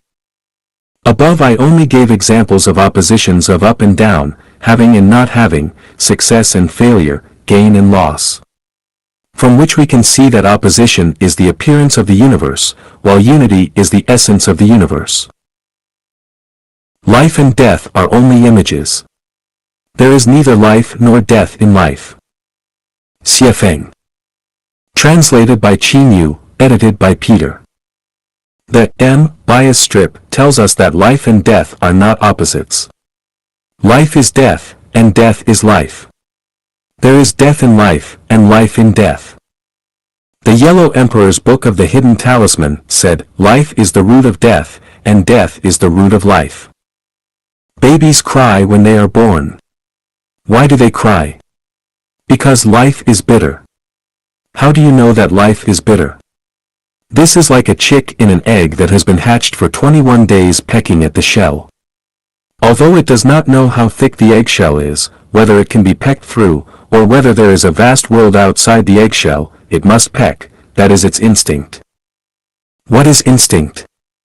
Instinct is a kind of innate performance that biosomes can make without learning, such as chickens in eggshells pecking at them, bees making honey, migratory birds migrating with the seasons, mice digging holes, roosters crowing, etc. Babies cry as soon as they are born, and they know how to suck a breast. This is also an instinct. Everything has an instinct. If they do not have an instinct, everything will perish. So where did the instinct come from? This involves the origin of life. Please see the chapter of life. All things on earth are created by higher life, and instincts are embedded in the structure and order of life. The purpose of this chapter is to talk about life and death. Why do we say, life is death, and death is life? To understand the true meaning of life and death, we must proceed from the following 3 points. First, do people have past lives? First of all, let me reprint the full text of an article compiled by Wang Jiankong and Li Liming and published in Reader magazine. Unbelievable, Reborn Girl.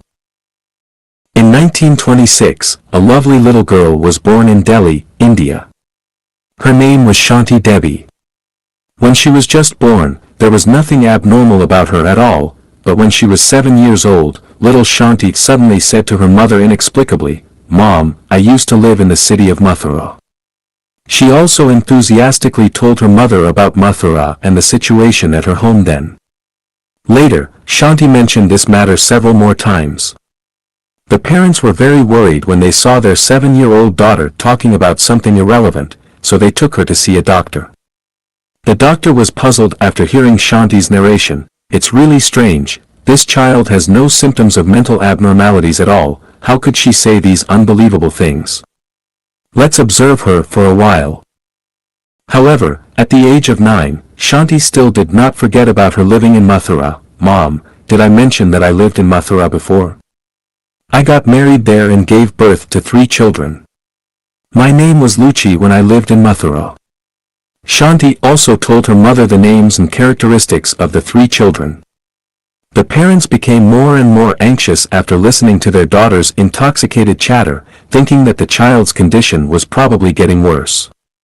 And they often wiped away their tears in secret. One day, a visitor came to see Shanti's mother. As soon as Shanti saw that person, she suddenly called out, "Mom, this person is my former husband's cousin. He also lives in Mathura." The guest was surprised when he heard Shanti's words and said, "Your daughter is right. I used to live in Mathura." But how did she know about it? After the incident spread, it attracted the attention of the Indian government, and a special investigation committee was formed.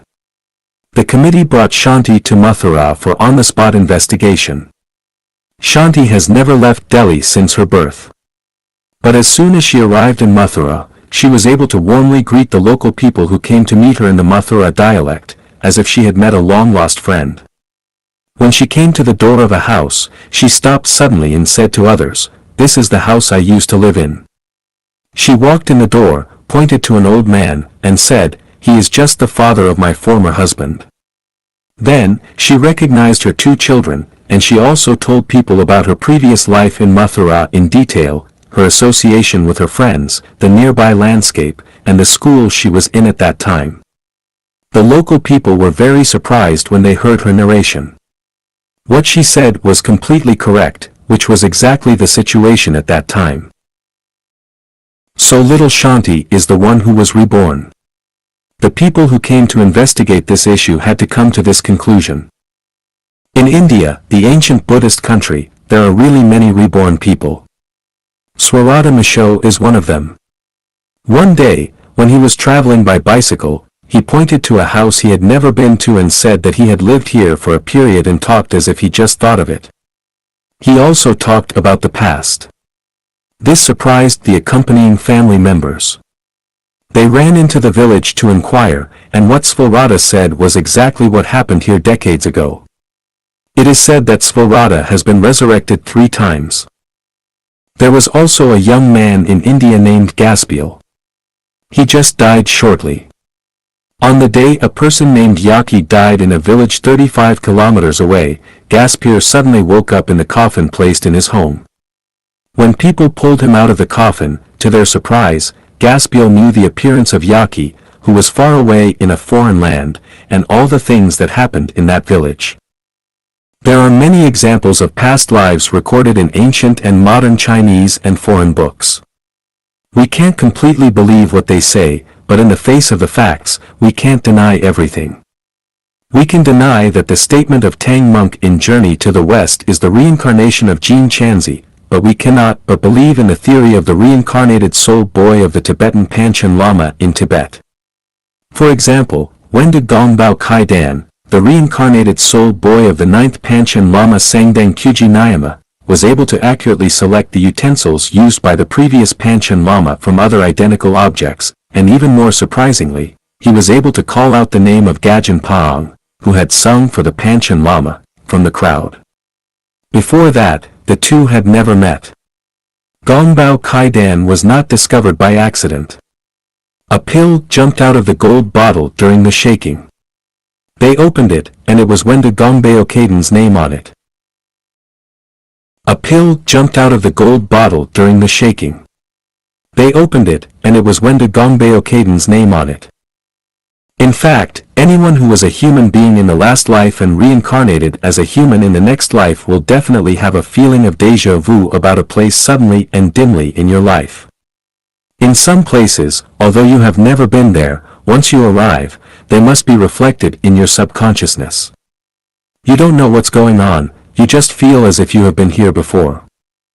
Of course, if you were an animal in your previous life, you will not have this kind of memory, but you must have a special love for a certain animal, and you are particularly disgusted or afraid of some animals. If you were a celestial in the 1,000-year world or the 10,000-year world, you will not have this kind of hazy memory, but you will definitely hate the selfishness of human society, and subconsciously feel that you don't belong to this world, if you come from the Elysian world. You don't like meat by nature. Many wonderful hallucinations often appear in your mind, and you have an instinctive closeness to Buddhism. Second, do people really have an afterlife? It's hard for us to believe the hearsay of others, but we have to believe the theories and examples based on scientific research and clinical practice. There is an organization in this world called the International Association for Near-Death Studies, whose website is www.ndrf.org. The results of this research organization show that people have an afterlife. Please feel free to contact them to discuss where people go after death. As living people, it is impossible for them to clearly know the scene after death, but for those who died but came back to life due to various reasons, it is true that some of them have experienced the scene after death. I myself started to explore the essence of life because of a fact that came into being 20 years ago, that is, no matter whether people in the world believe it or not, I am sure that life has an afterlife, and because of my continuous research and exploration, I discovered my past life and future life and made clear the purpose and significance of my birth. I passed through a happy darkness and saw the bright sunshine. I felt extremely happy. I was pushed into a black hole, and my mind still maintained infinite peace. Suddenly, a ray of light appeared in front of me. It was like a star in the sky at first, and then it turned into a sun at dawn in an instant. The radiant sun does not dazzle me, on the contrary, looking at this red sun, I feel unparalleled happiness. This is a beautiful place, I am very happy to come to this place, I feel delightful. I seem to have a nightmare. Countless ghosts came to claim my life, and a black tornado also hit me. I was frightened to death, and suddenly I was pulled back by a force. I watched the doctors tossing my dead body, relatives and friends were mourning and crying, but I drifted farther and farther away from them. I was not sad, I felt extremely peaceful, and felt that there was a beautiful place in the distance, and that is where I should be. The above are the memories and narrations of people who died and came back to life. Although they did not describe what kind of place they arrived at, it is certain that they still have a clear consciousness after death, and they also feel the beauty or dreadfulness of the place they are going to. It is certain that people will have an afterlife. There are only two kinds of eternal things in the universe, one is energy and the other is life. Without life, the existence of the universe is meaningless. Without energy, life will have nothing to attach itself to. Life is eternal. The so-called death is just the transformation of the life carrier. After the body of life dies, the spiritual body of life will enter another life carrier. After a dog dies, it may be reincarnated as a human being. Then, as a dog, it died, but it was born again as a human being. That is to say, life is the root of death, and death is the root of life. Where there is no death, there is no birth, where there is no birth, there is no death. If the life of a dog does not die, then the life of a human cannot be born. To be born in the 1,000-year world, the life in the mortal world must die, and life cannot step into two rivers at the same time. So, what is the meaning of, in life there is death, in death there is life? We know that the aging of the body is gradual and unconscious. If we take photos of the life mileage from birth to death every day, by taking out two adjacent photos and comparing them, you cannot see the difference between the two at all.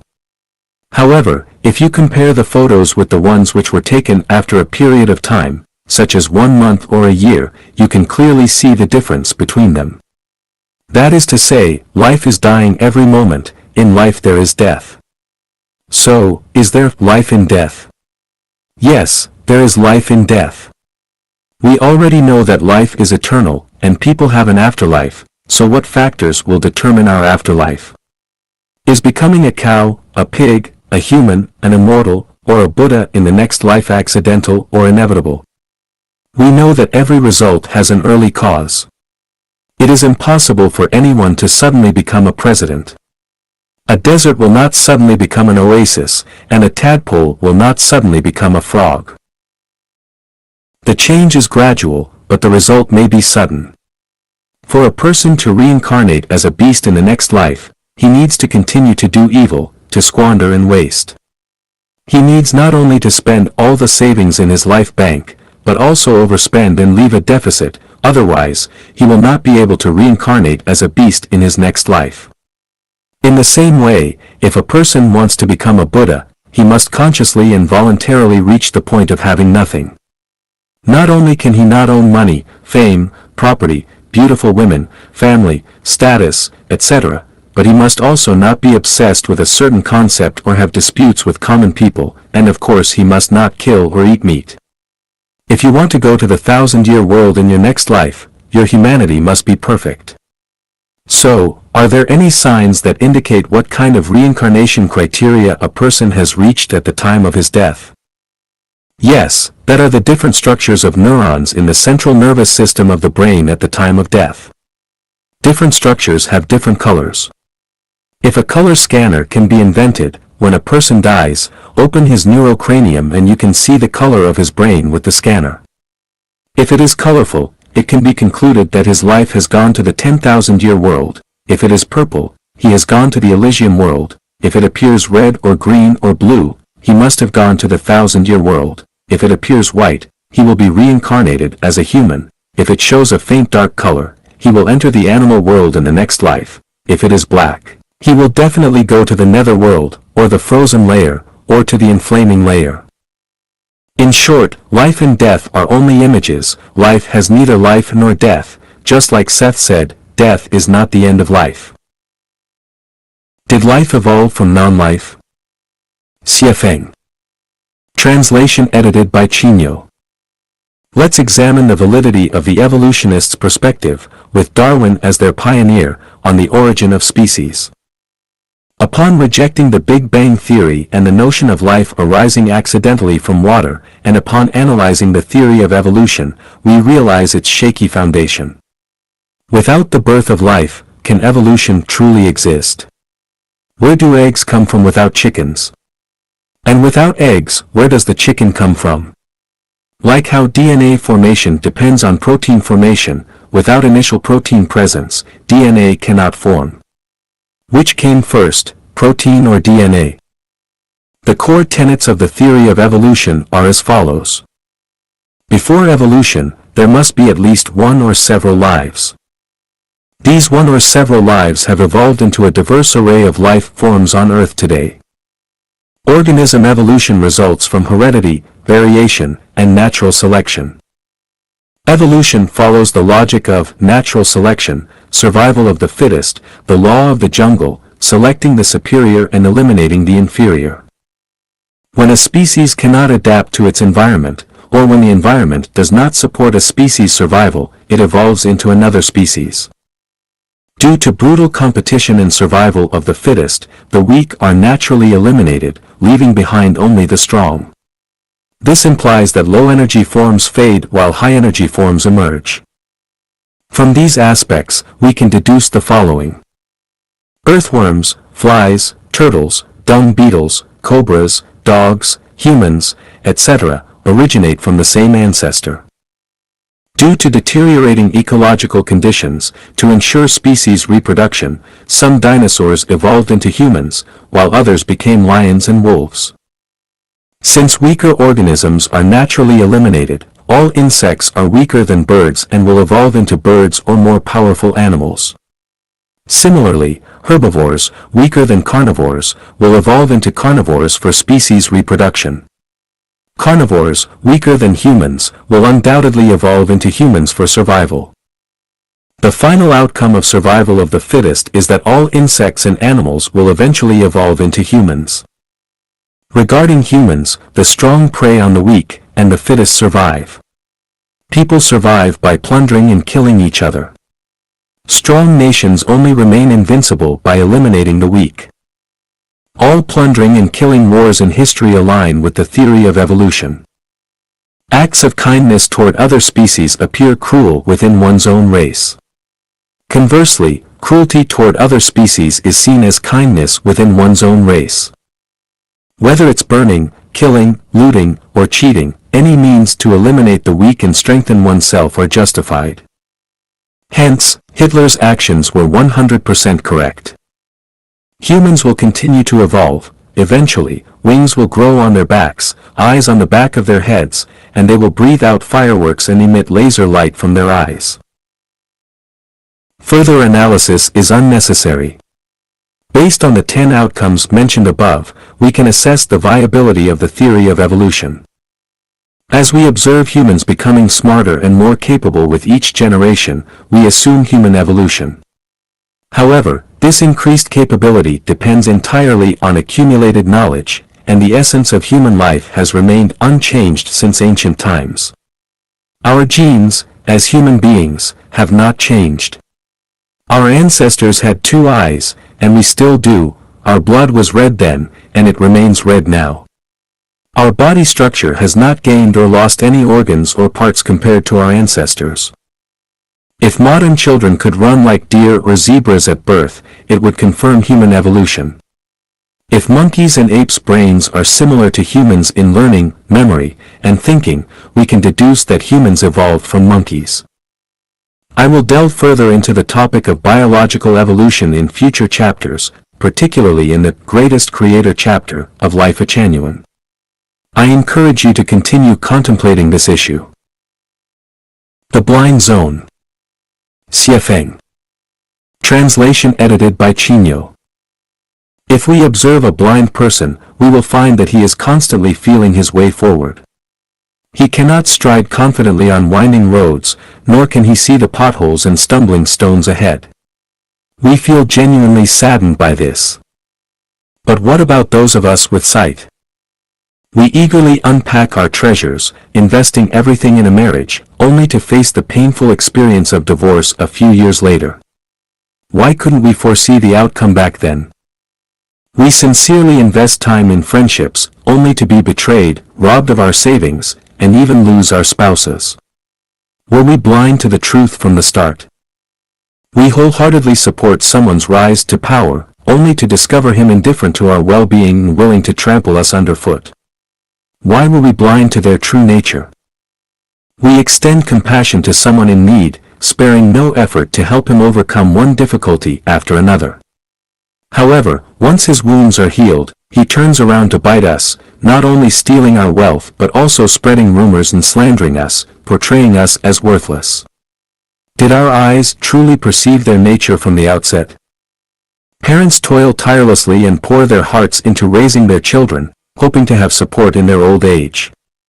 Yet, in an instant, their children die on the battlefield or under the wheel and fail to provide the expected support. Given such outcomes, how accurate was our foresight from the start? We labor tirelessly to raise our children, pouring our hearts and souls into their upbringing. Yet, in our old age, we find ourselves abandoned, without the familial support we hoped for. What was the purpose of our endeavors? Were we blind to the future? When we were at school, we studied certain subjects for getting food and sleep, but after graduation, we were unable to pursue the majors we studied. If we knew this before, why did we bother to waste money and energy? We work from dawn to dusk, live frugally, rack our brains, and work hard all our lives. When we are about to die, think about what we have gained. What were we blindly busying for? We can't see the substances with wavelengths outside the light range of 400 to 700 nanometers, we can't see the epidemic germs flying in the air, we can't see the radioactive elements invading our nerve cells, and we can't see viral bacteria filled in the rivers. The welfare of the public is lost virtually, we also turn a blind eye. What will happen tomorrow? Our eyes are also invisible. How far and how deep can our eyes see? What on earth did we see? How different are we from the blind? The achievement of a general cost many lives, one family becomes rich and another 10,000 will be, relatively, poor, the predecessors are brilliant, and the descendants will be bleak, in this life, behave like a tyrant, in the next life one will suffer. What do we really understand? What did you see again? We are so busy every day, what on earth are we busy for? We are running with high spirits on the seemingly straight road. Is this road the best way of life? What is the point of what we are passionate about? We are working overtime to build a house somewhere, yet an earthquake is imminent in this area. So, the more we do, the greater our loss, and the more we hurry up, the more we waste, isn't it? We were sweating profusely and anxiously queued up to buy tickets for the maiden voyage of the Titanic. The day when you got the ticket, was it the day when the tragedy started? A few years ago, one night, I was driving a four-wheel drive Toyota pickup truck on a jungle path in Binka, Zimbabwe, when a rabbit jumped out onto the path and attempted to cross. I slammed on the brakes, but it was too late. The rabbit was crushed to death under the wheel. Oh rabbit, why do you hurry across the road? If you slowed down for a few seconds, you could pass safely. Does speed really make you safer? Recently, while typing with the window open in the study room of Villa number 46. At night, a few bees would often fly in to look for light. By the next day, all these bees would be found dead. Oh bees, why do you seek out the light instead of staying in the darkness of the night? Is any bright place a good place? How many tragedies in the world happen in haste, how many joys of life are ruined in the pursuit of brightness? People, where are we going in such a hurry? There was a farmer who heard that there was gold far away, so he sold his property and went to a distant place to pan for gold. A few years later, he returned to his hometown empty-handed. Upon returning to his hometown, the first news he heard filled him with regret. The news is that the man who bought his property dug up a lot of gold on the land he sold. Everyone finds themselves in a blind zone, and it appears that we are navigating blindly. It appears that there are few individuals, both in ancient and modern times, from China and abroad, who can clearly guide us toward a path to happiness. The scriptures of major religions are profoundly deep, and we have yet to grasp their true meanings. How much farther must we tread within this blind zone? Why do wild animals not cultivate their own doctors? Xiefeng. Translation edited by Chino. Humans meticulously care for themselves, always fretting over and preparing for unforeseen future events, being precautious and preventative. Contemplating the future and taking precautions isn't inherently wrong, but the question remains, are we devoting too much time, energy, and resources to the future? By excessively fixating on the future, are we neglecting our present? Today, people seem to form friendships mainly for utilitarian purposes, rather than fostering genuine connections as our ancestors did, where hearts were in sync. At home, rely on parents; outside, rely on friends, but why do we rely? We cloak our true intentions, compromising and pandering to friends, just to safeguard against unforeseeable future events, leaning on them, correct? Despite forced smiles, reluctant engagements, and considerable reluctance, we still go out of our way to garner support for others. Are we still being true to ourselves? How much of our time is squandered on fruitless pursuits? Why do we engage in this behavior? Is it all in anticipation of the unforeseeable future? We install security doors, set up alarms, erect fences, hang electric wires, manufacture weapons, construct hospitals, and purchase insurance. As humanity progresses, it appears the less secure we feel. Why is this? Will there come a day when everyone must wear bulletproof vests and dwell in heavily fortified underground bunkers? Is this truly the path of human advancement? Birds and wild animals do not have doctors or hospitals. Does that mean they cannot survive? The day before yesterday, I visited the Marandra Wildlife Sanctuary for observation. A large elephant mingled among a group of water buffaloes. According to the park staff, this elephant has been alive for nearly 30 years. It struck me, this elephant has lived for 30 years without ever seeing a doctor or receiving treatment from a hospital. How did it weather the storms and extreme weather conditions over these 30 years? Among humans, who among the 30-year-olds has never visited a hospital or seen a doctor? Can one not survive without doctors and hospitals? I'm not suggesting that having doctors and hospitals is detrimental. The extension of human lifespan partly hinges on the advancement of medical services. The question remains, why don't birds and wild animals have their own doctors and hospitals? Are they not living freely and happily? In the courtyard of the villa where I reside, the vegetation flourishes. Every day around 4:30 in the morning, birds chirp in unison, and around 5 o'clock, when I open the window, I can observe a dozen or more species of birds merrily chirping and catching insects. They appear so carefree and liberated, utterly unconcerned about world affairs, currency fluctuations, the Iraq crisis, or the Asian financial turmoil. I wonder, should humans take a cue from birds? If we eschew reliance on anything, and nothing can be depended upon, if we refrain from worrying excessively about the future, will we live more freely? Let what comes, come, and let what goes, go. Wouldn't life be simpler? Misconceptions in Thinking. Xiafeng. Translation edited by Chino. Failure is the mother of success. Is it really so? The original intention of this argument is to encourage people not to be discouraged by failure but to learn from it in order to achieve success. It seems that the great inventor Edison once said, "Who says I failed? I already know 9,900 ways that won't work." From this, people mistakenly believe that Edison's success is entirely due to failure, thus, failure is the mother of success. In fact, Edison's success is entirely based on his repeated successes. Without the multiple successes in the early stage and the confidence gained from other successes, he would undoubtedly fail. The truth is, from the perspective of probability theory, success breeds success, and failure breeds failure. Successful people will continue to succeed, while failures will continue to fail. Individual or minority examples are not sufficient to establish a theorem. True lovers eventually become a couple. Is it true? This idea seems to tell us that all married couples in the world are loving and affectionate lovers. Let's ask ourselves honestly, have you and your loved one become a married couple? The fact is it is difficult for lovers to become married. If lovers do become married, the outcome is often the drowning of affection. Live and work in peace and contentment. Is it possible?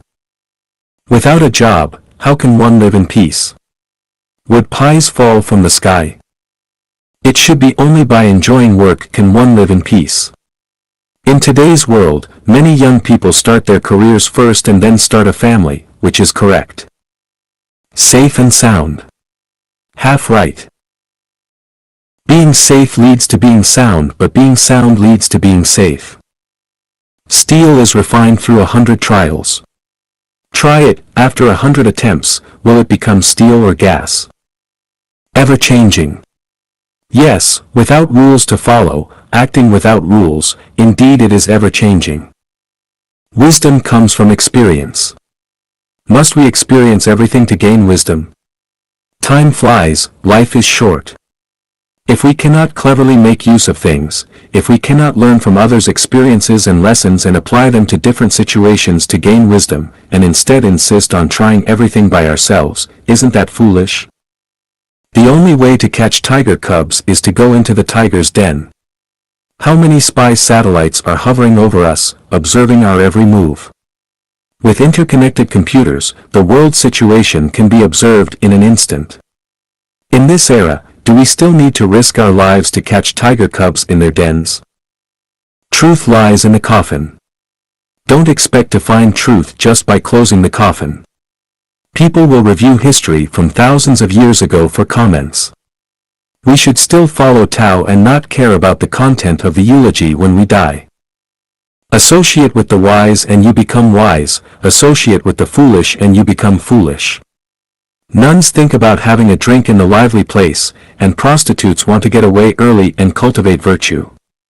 There are many corrupt officials among the emperor's followers, and there is justice among the gangsters. Who says, associate with the wise and you become wise, associate with the foolish and you become foolish? A newborn calf is not afraid of tigers. The opposite is, a newborn tiger is most afraid of cows. The viewer sees better than those involved. The truth is, those involved see better, while the viewer is confused. He who has the truth on his side has the majority. Aside from negative cosmic energy, the rest seems to be, the strong have more help, the weak have less help. A dog relies on its master's power. Similarly, people rely on the power of dogs. A bosom friend afar brings a distant land near. Without anyone recognizing oneself, one's neighbor is as distant as the ends of the earth. Once called, it comes, once waved, it goes. It comes when called, but it's hard to make it go when waved. The strong wind reveals the sturdy grass. Sturdy grass recognizes the strong wind. Do not do unto others what you do not want done to yourself. What you do not want done to yourself, you easily do unto others. Listen to both sides and you will be enlightened, heed only one side and you will be benighted. Heeding only one side leads to darkness, and listening to both sides also leads to darkness. If you want something, you must give something in return.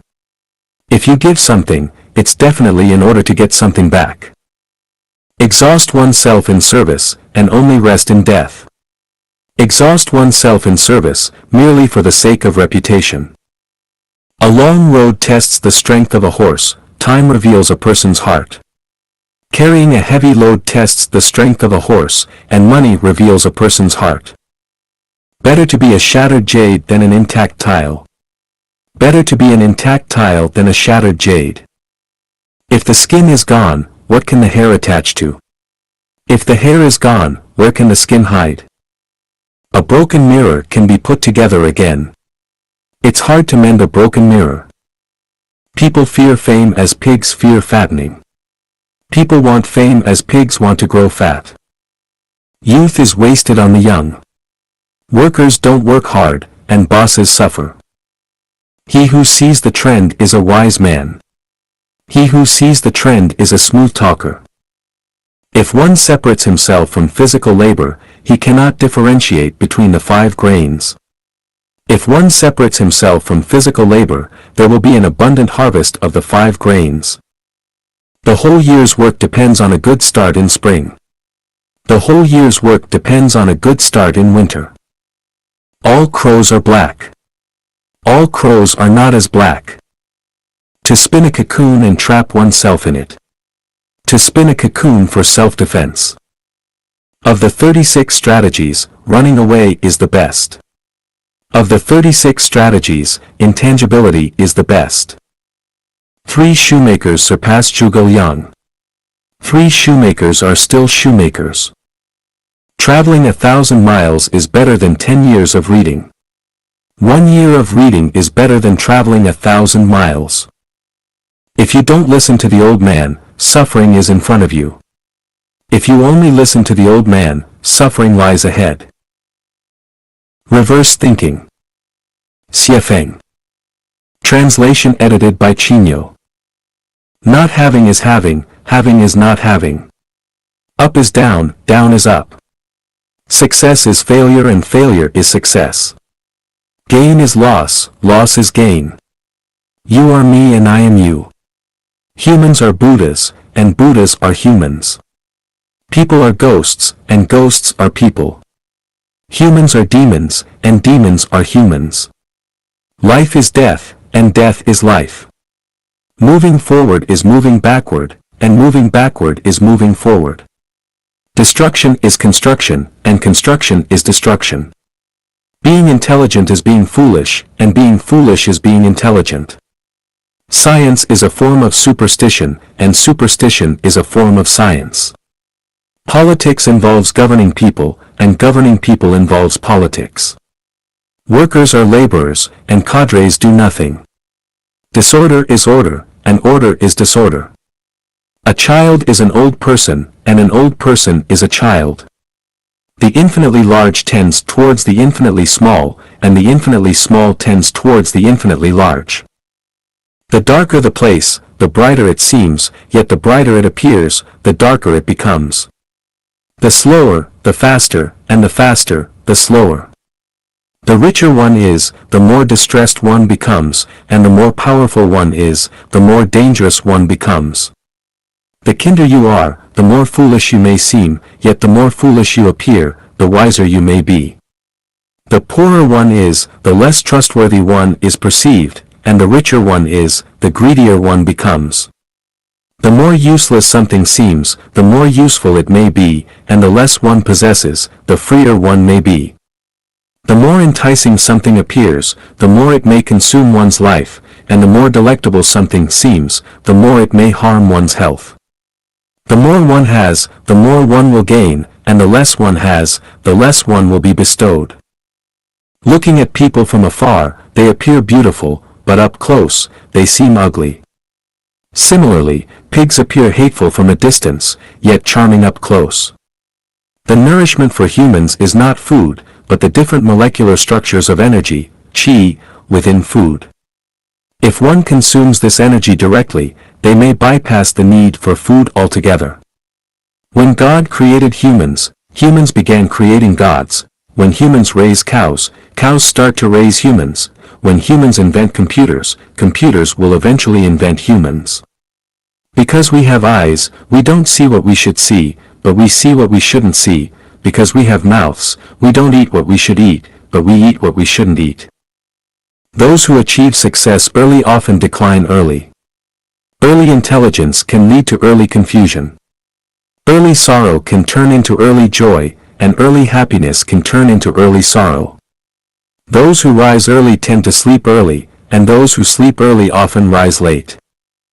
The more one loses, the more one gains. Conversely, the more one gains, the more one loses. In having nothing to lose, one has nothing to gain, yet in losing everything, one gains everything. The ultimate objective of life is not to approach death but to journey towards another world, much like the ultimate aim of a fetus is not to grow within the womb but to enter the world. Thus, human society acts as a grand womb, through which individuals must pass, seemingly through the gateway of death, to reach another world. Consequently, death is not the end but rather the beginning. The you in dreams is not your true self, the true self slumbers in the real world. Similarly, the you in the present is not the true self is sleeping in another world. The dream you is unaware that your real self is slumbering in the real world, just as the present you is unaware that the true self sleeps in another world. Upon awakening, the dream ends. When the true self awakens in another world, life concludes. If one dies suddenly, it is because the true self in another world did not awaken naturally but was abruptly awoken by others. Thus, regardless of age or manner, death is not an inherently negative event, and the living need not sorrow but should rejoice in their timely cessation of illusion. From the perspective of conventional thinking, the sun unquestionably revolves around the earth, as observed rising from mountains, water, and the horizon, and setting on the opposite side at dusk. The ancient text, Shan Hai Jing, contains a fable titled Quafu Chasing the Sun, wherein the protagonist Quafu perishes due to his adherence to conventional thinking.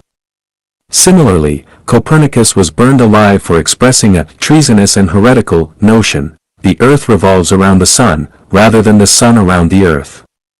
Consequently, conventional thinking is often the folly of fools. We frequently refer to sea level, yet it is not a level surface but rather a curved one. When traveling by Boeing 747 from Johannesburg to Hong Kong via Bangkok, the altitude of the plane remains relatively constant, leading us to assume it flies straight and parallel. However, the flight path is not linear but rather curved. You take a globe, imagine yourself standing in Oslo, Norway, and then picture the people in Cape Town, South Africa. Can you tell me who is on top, who is on the bottom?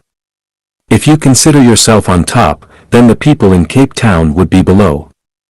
Since they are below, and everyone's feet are planted on the earth, it is without doubt that the people in Cape Town live with their heads facing down. However, when you visit Cape Town, you find that people are heads up, making it seem like the people in Oslo are the ones with their heads down. Thus, our conception of up and down may be erroneous. Though we claim airplanes soar in the sky, changing spatial perspectives reveals they travel beneath the earth. Extending from the spatial positions of up and down to the abstract concepts of high and low, we often say, the greater the hardships endured, the more esteemed the person, man struggles upwards, water flows downwards. This erroneous perception of hierarchy makes people forget the meaning of life, trapped in the quagmire of upward ascent since childhood, unable to extricate themselves. By the time old age approaches, they still don't understand, remaining confused, thus muddling their once very beautiful lives. The more energetic a person is, the more susceptible they are to straying from the path, and the smarter and more talented a person is, the easier it is for them to become ensnared in the mundane. Conversely, those who are frequently ill, seemingly hopeless, are more likely to grasp the truth. This is reflected in the Taoist saying, illness breeds Tao in the mind, and the reason lies therein. Let's look at time again. We say, today is March 3rd, 2004, and 10 years from today will be March 3rd, 2014. Upon waking in the morning, we glance at the clock and exclaim, ah, it's already 7 o'clock. When conversing with friends, one might remark, time flies so quickly, I'm almost 40 years old. We feel as though we're swimming in the vast ocean of time, life is fleeting, and the years are unforgiving. The older one gets, the more prone they are to sighs and regrets. The sunset is infinitely good, but it's almost dusk. Knowing today, why regret yesterday? Time, like a demon or cancer cell, consumes people's happiness, hope, and lives. But let me ask you, where does time come from? Does time truly exist in the universe? Is time really so precious? You may find yourself perplexed. If I were to tell you, time is a construct of humanity, it doesn't truly exist in the universe, and time isn't inherently valuable, you might find it puzzling. If I were to further assert, you've created time as this specter, this illusion, to intimidate and torment yourself, you might begin to question my sanity. Delving deeper, have you ever dreamt of deceased loved ones? The relatives you see in your dreams aren't truly dead, they've merely transitioned to a different realm of existence or shifted to another space. Would you then consider me delusional, spouting nonsense? The truth is, if you were to think so, you'd be correct, indicating your normalcy, practicality, and rationality, but lacking the concept of unconventional thinking. 3 meals a day are considered essential. The diet should be varied, otherwise, malnutrition may ensue. This is conventional wisdom. If you firmly believe it to be an absolute truth, then indeed it is. You become accustomed to 3 meals a day, should you miss one, you'll feel hunger and uneasy. If you believe 2 meals a day suffice, then indeed they do. If one day you were to consume an extra meal, you'd experience stomach discomfort. If you believe 1 meal a day is adequate, then it is. Regarding food, if you subscribe to the theories of nutritionists, you'll include chicken, duck, fish, various fruits, vegetables, etc., in your diet. If you adopt a diet that is too simplistic, it will result in your physical and mental emaciation, accompanied by fatigue. But if you reject the conventional nutritionist's approach, believing that consuming only 1 egg and a glass of milk per day provides ample energy, then indeed it does. Furthermore, if you firmly believe that subsisting on a spoonful of honey, an apple, and an adequate amount of spring water per day is sufficient, then it is. Should you believe that abstaining from food and drink altogether, existing as your own cosmic entity, allows for longevity, then you've grasped the mechanics of animal hibernation, attaining the wisdom of Bodhidharma. Expanding upon this, should you experience faint stomach pains one day, subsequently suspecting stomach cancer and thinking daily, "Oh no, I have stomach cancer. Within 3 months, a medical examination confirms your fears." Conversely, after an examination reveals lung cancer, should you firmly assert, "This cannot be lung cancer, my lungs are perfectly healthy, and there's no way I could have lung cancer," 3 months later, the lung cancer dissipates. The key lies in the power of the mind. It only works when one believes sincerely. With sincerity, one can split gold. "I'm old, I'm no longer capable. I'm already 40, what else can I do? This life is what it is. If there's an afterlife, I must. I'm already 80, this illness cannot be cured. This is impossible. This is too fantastical."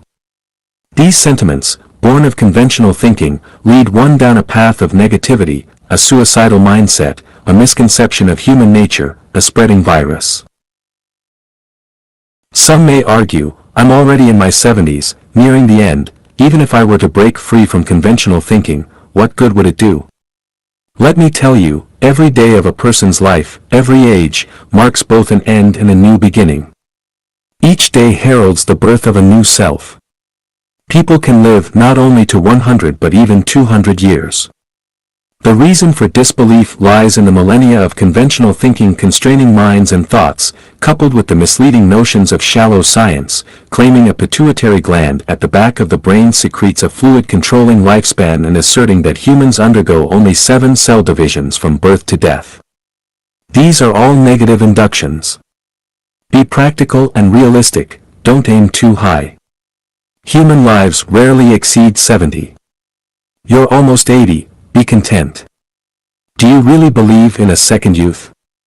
The next time someone dares to preach such wisdom, tell them to take their ignorant babble elsewhere.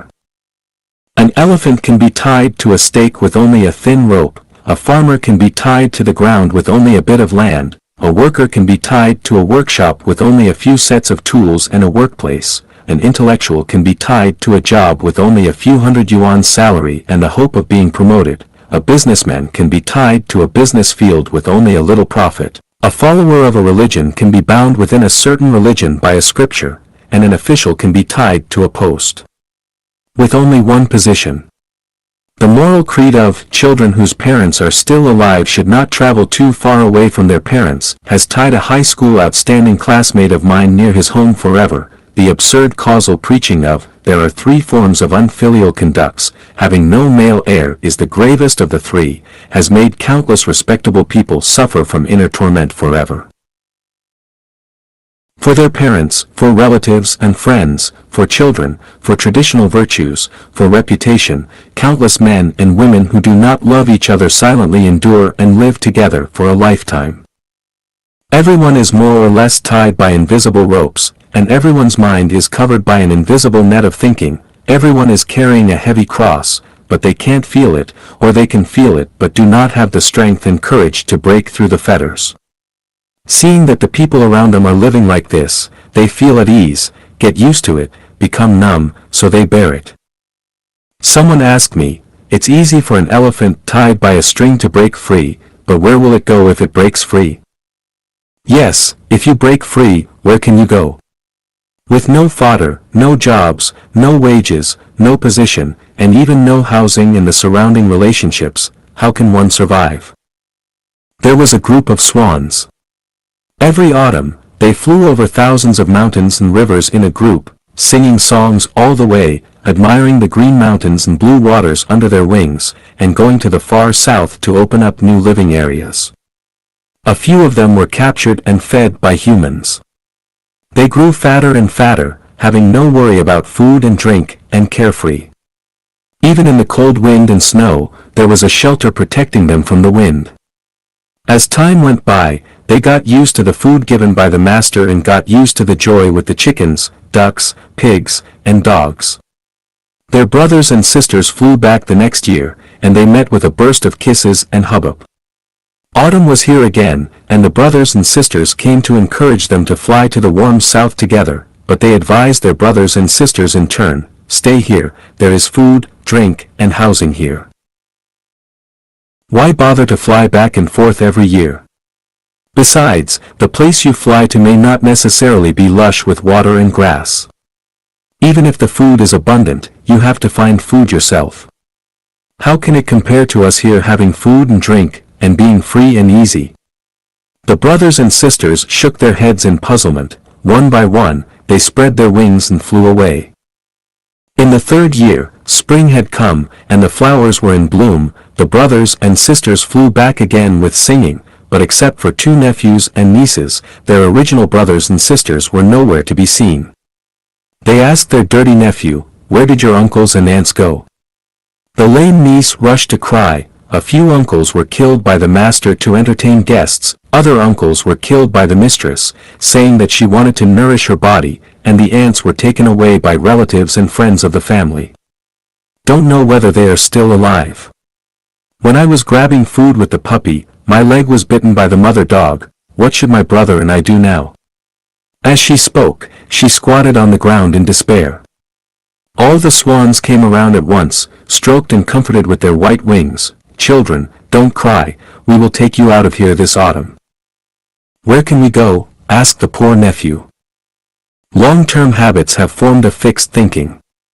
Once the thinking is fixed, it is difficult to break through. Let's look at another phenomenon. The wholly devoted state of Africans praying for blessings. Groups and groups of Africans on the African land are all dressed in white clothes. Regardless of the wind or rain, they go to the big tree, or kneel on the grass to repent and pray. What kind and honest people! The wholly devoted state of Africans praying for blessings. Groups and groups of Africans on the African land are all dressed in white clothes. Regardless of the wind or rain, they go to the big tree, or kneel on the grass to repent and pray.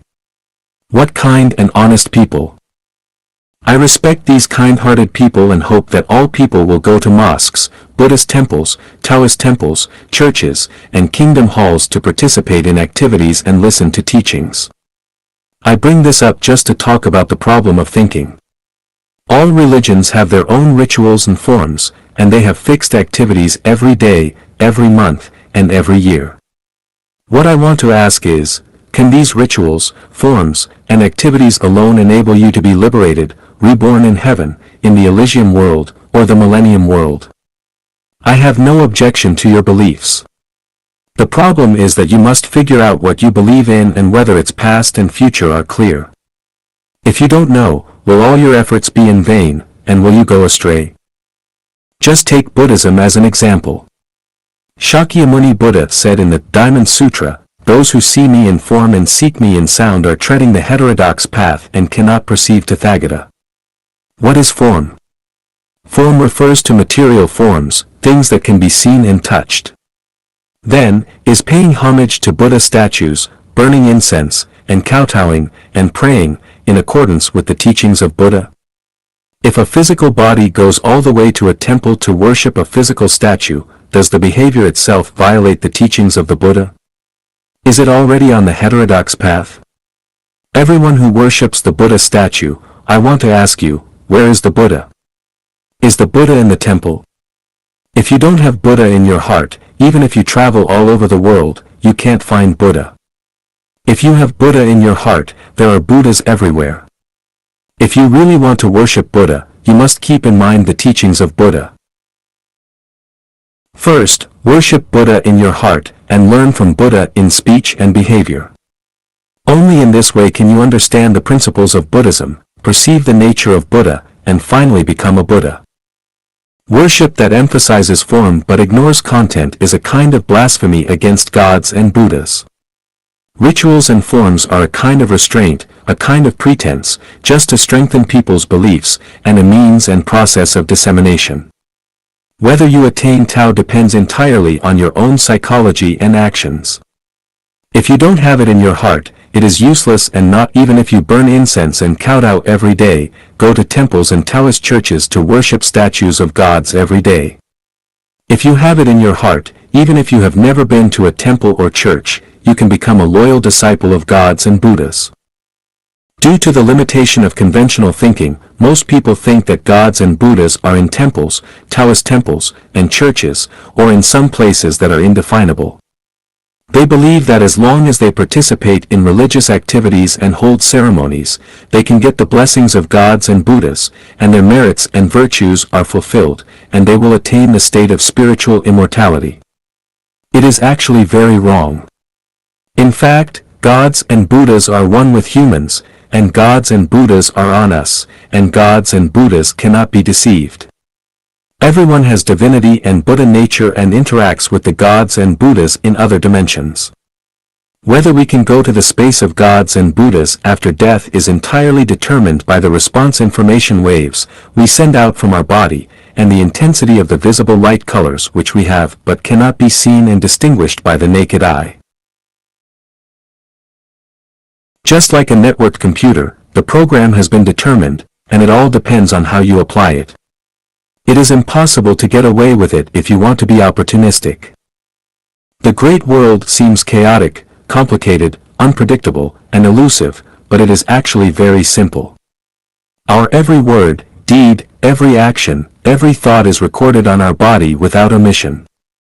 Even in the pitch-dark night, one does things secretly, thinking that the gods do not know it, and the ghosts do not notice it. In fact, the information waves and light emitted from us have changed and have been clearly revealed.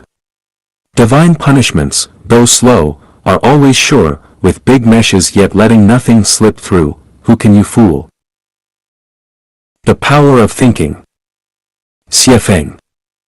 Translation edited by Chino. Let me begin with an example. In the 5th issue of Reader in 1997, there was a short article with the following content.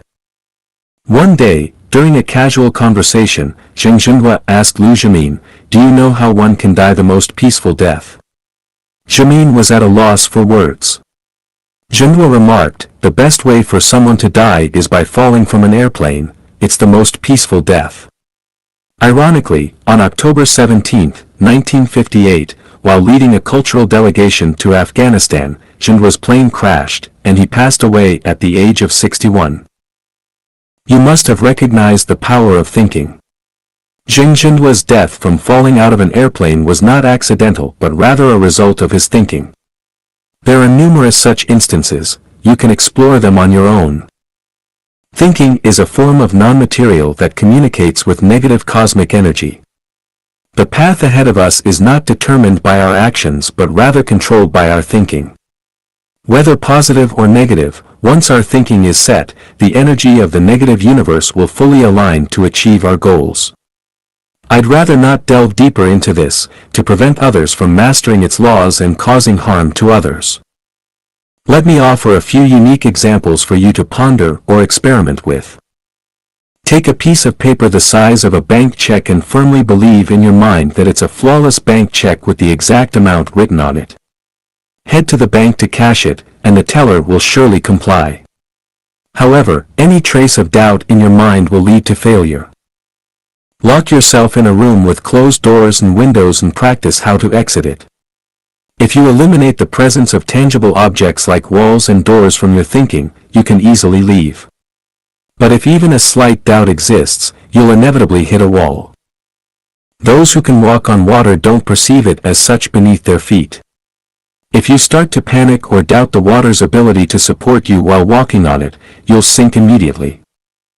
Attempt to infiltrate a heavily guarded location. By envisioning yourself as invisible in your mind, you can confidently enter and exit. However, the slightest fear will immediately alert the guards. Stand atop a high-rise building or a cliff's edge and imagine flying to another high point without any tools. Conventional thinking deems it impossible and reckless, yet unconventional thinkers can achieve it. By conventional standards, the aforementioned scenarios are mere fantasies and delusions. If you hold this view, it indicates your normalcy, rationality, and scientific mindset. Finding them intriguing suggests you possess the capacity for unconventional thinking. Recognizing the superficiality of our understanding of the material world implies that such feats are entirely plausible, signifying a departure from conventional thinking.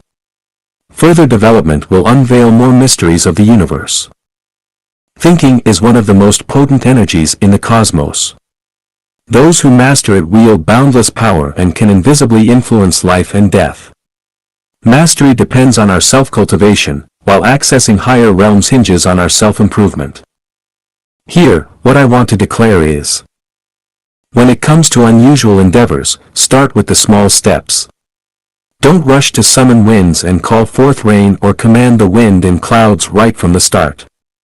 As your self-cultivation improves, many things will naturally come to fruition. If you're eager for success and attempt to achieve it overnight, pushing hard before it's time, you do so at your own risk. The path to attaining great power is deceptively simple. Once hinted at, it becomes clear. With heightened spiritual power, compassion becomes paramount. Avoid arrogance, complacency, or actions that may harm others. If you stray onto a darker path, don't blame me when regret sets in too late. Should you ever ascend to higher realms, remember the origins of your unconventional thinking in your heart, so as not to violate the rules of heaven and end up like water without a source or a tree without roots. The origin and process of my unconventional thinking. Xiefeng. Translation edited by Chinyo. To explain the origins of my unconventional thinking and to provide insight into the scientific approach to unconventional thinking, let me briefly outline the process through which I began to think unconventionally. The first person to recognize my unconventional thinking was my wife. She always said I was peculiar, different from others, and later she even labeled me as a monster. Because of this, we often couldn't reach a consensus on many family matters due to our different ways of thinking. But because I insisted on my own views and was unwilling to change my mindset, she had no choice. I said to her, "You may be right, but give me a chance. As long as you do as I say, our lives will undergo a significant change every 5 years. If there's no major change in the first 5 years, I'll always listen to you." Of course, practice proved that my thinking conforms to objective laws. In fact, in my opinion, normality is abnormal, and abnormality is normal.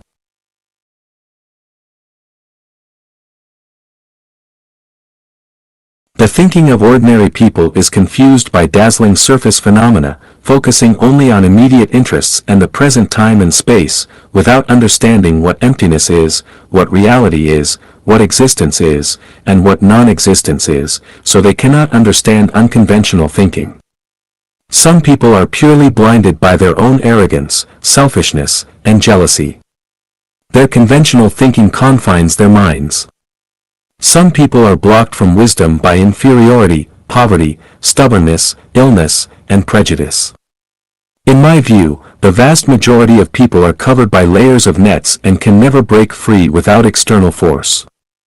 Some may ask, "Am I not doing fine? Where should I break free from? Aren't you just like me, living on the earth?" Indeed, I am just like you, living on this earth. The difference is that I know why I'm alive, while you are living in confusion. When I die, I know where I'm going, while you may end up in hell. Now, let's get back to the point. In the first issue of the Reader's Digest, in Gansu, China, in 1987, there was a question in a reader survey: "What are your hobbies?" My answer was, self-anesthesia.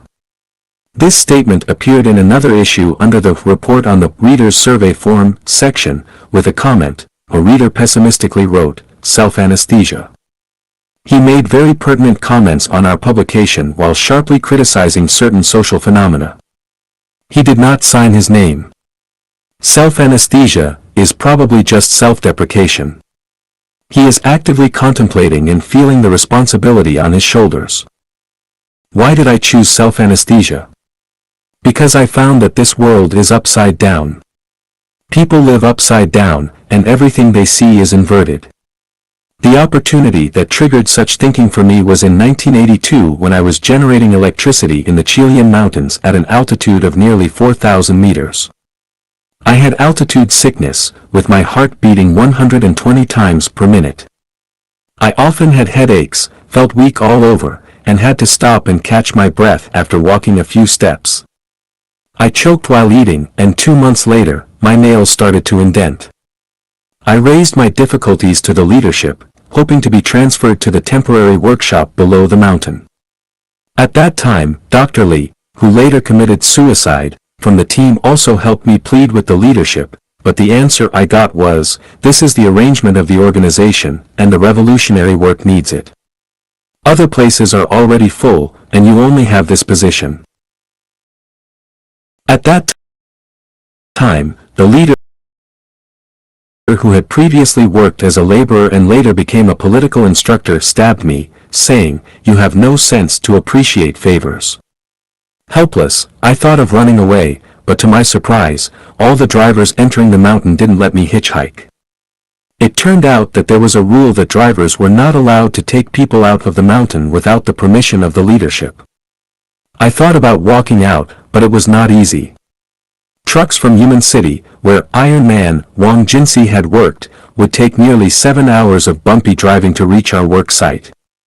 Along the way, except for occasional tents of Tibetan herdsmen, there were almost no signs of human habitation. Could I walk out?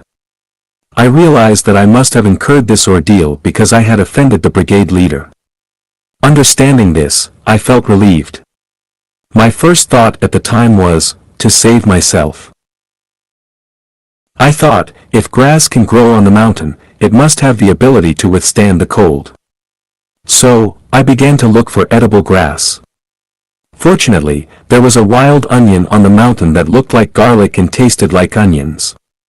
I started to eat it in large quantities, firmly believing that eating this onion would relieve my altitude sickness. Whether it was a psychological effect or the effect of wild onions, I gradually adapted physiologically. Once I found that my life was no longer in danger, I felt that the world was vast. Apart from the time for sleep each day, I remained silent and reserved, no longer seeking approval from others. I concentrated all my time on sitting on the top of the mountain, starting a few months of intense contemplation of life from the simple and practical slogan "Organization Arrangement, Revolutionary Work Needs," commonly used by leaders. Although I didn't realize the true meaning of life at that time, I already knew many mysteries of life.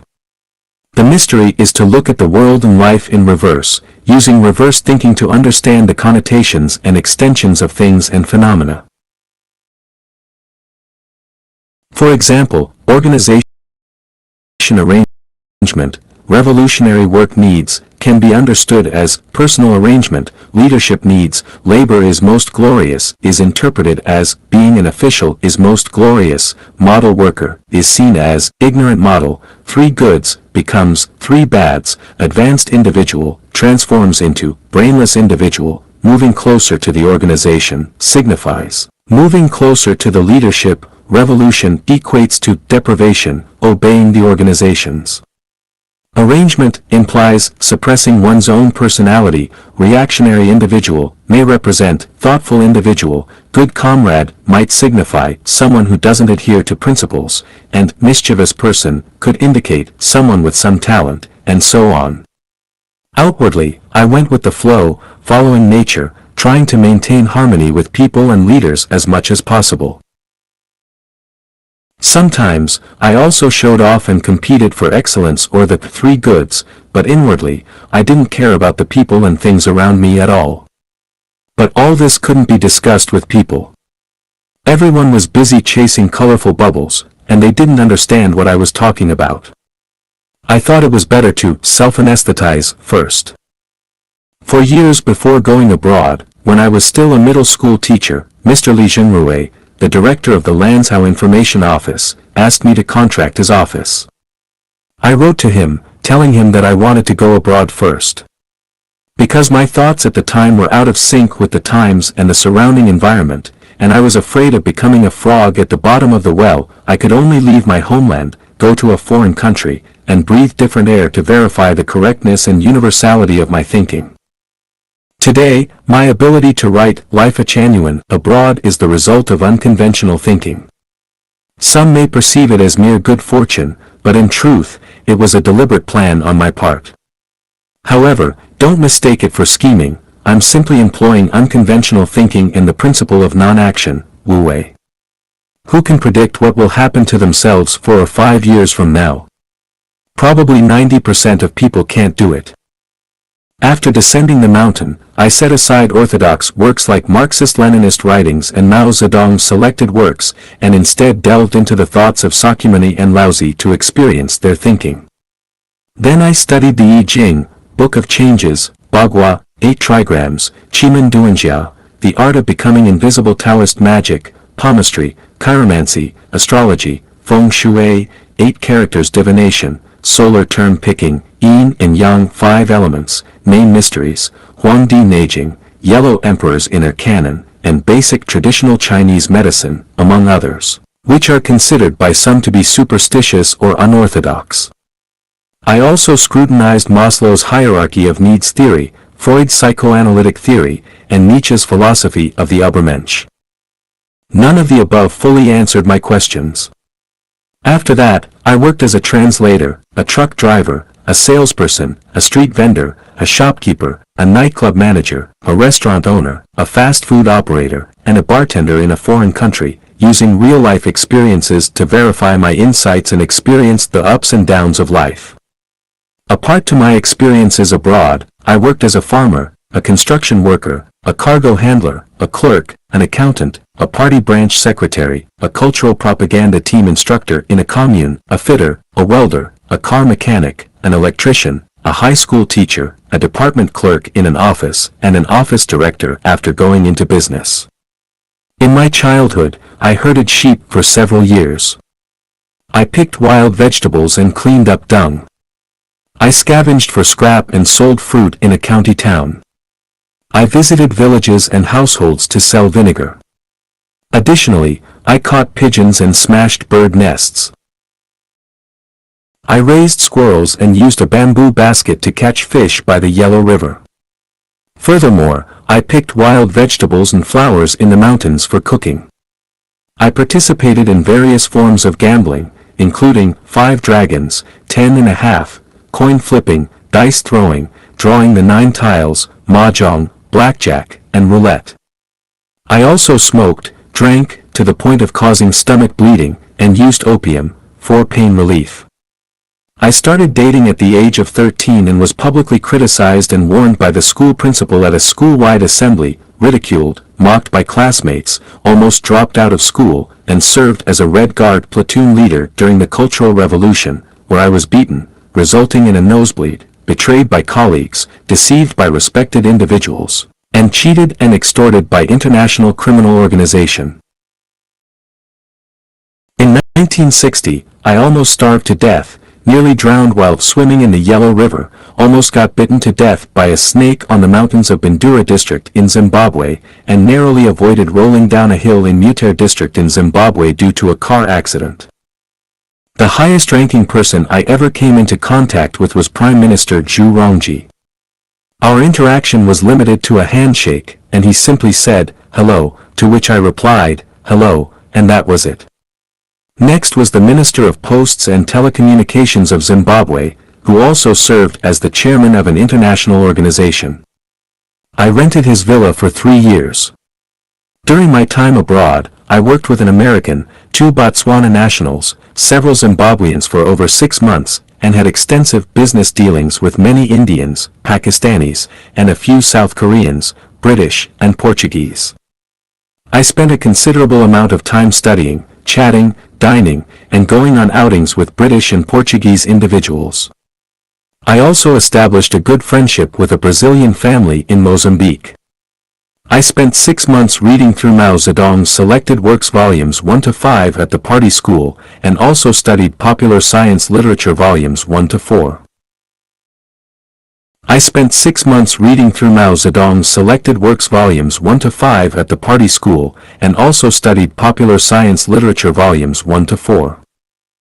My wide-ranging and colorful experiences, extensive learning, and social engagements did not lead me to fully grasp the essence of life. It was the opportunity of delving into the study of the Bible for a span of 4 years and continuous contemplation that truly brought me enlightenment. I first tackled the question of the origin of life. I had earnestly explored Darwin's On the Origin of Species, intending to use Darwin's theory of evolution to refute the theory of God creating humanity.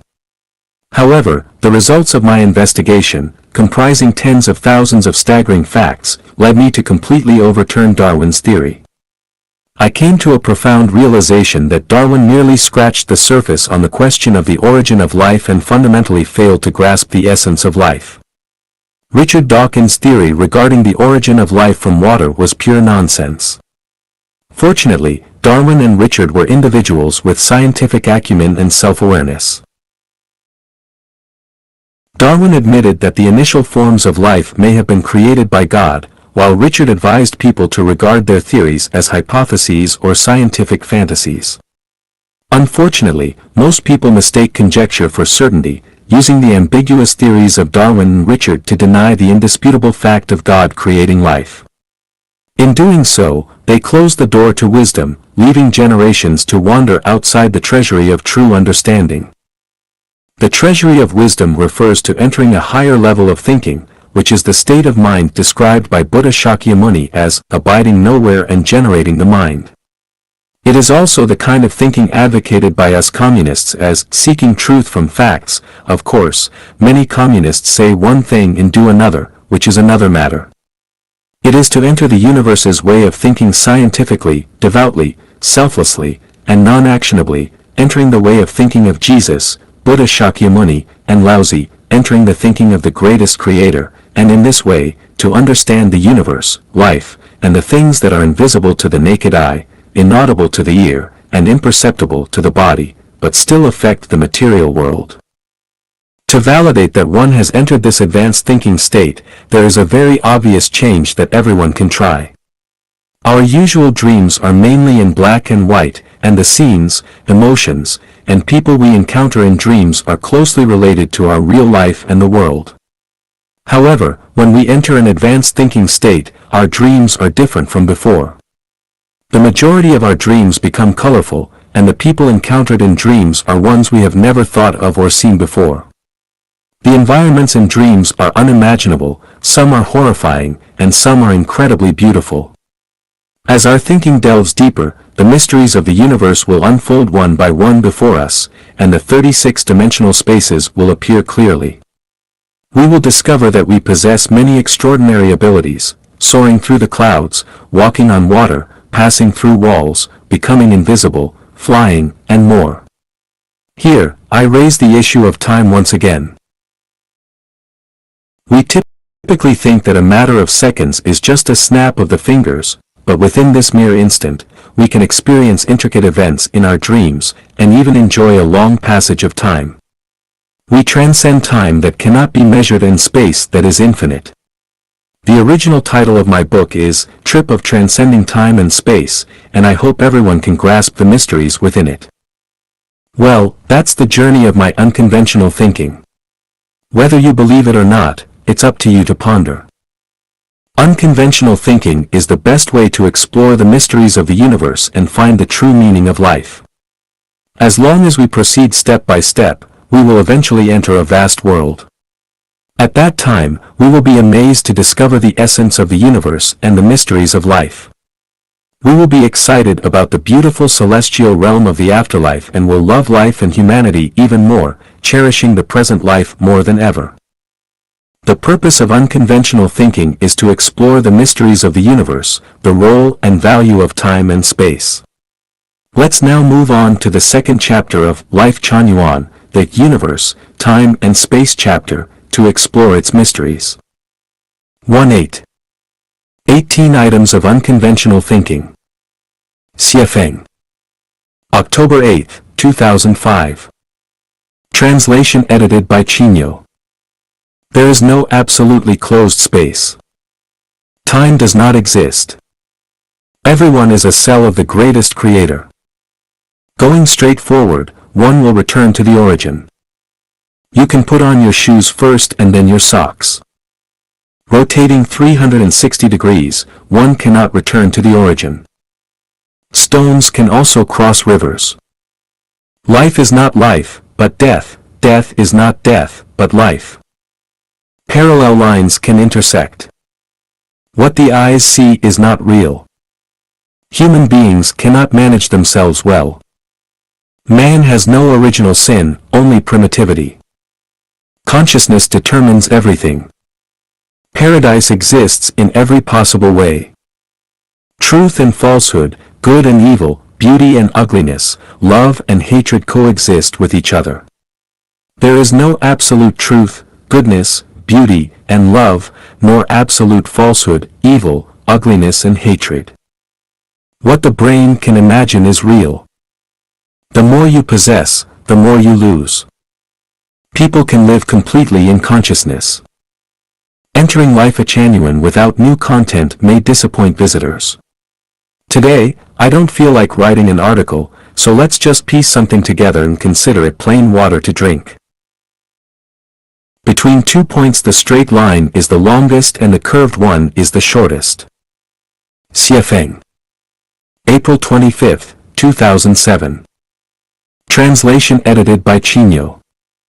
Between 2 points, the shortest distance is a straight line. This is common sense in mathematics, and I have no objection. I'm just thinking about it from another angle. I tried to connect the 2 points of Beijing and New York with a straight line, because the straight line between the 2 points is the shortest, but after tossing about for a long time, I found that the straight line between the 2 points is the longest. The principle is that the Earth is round, and there is no straight line connection between any 2 points.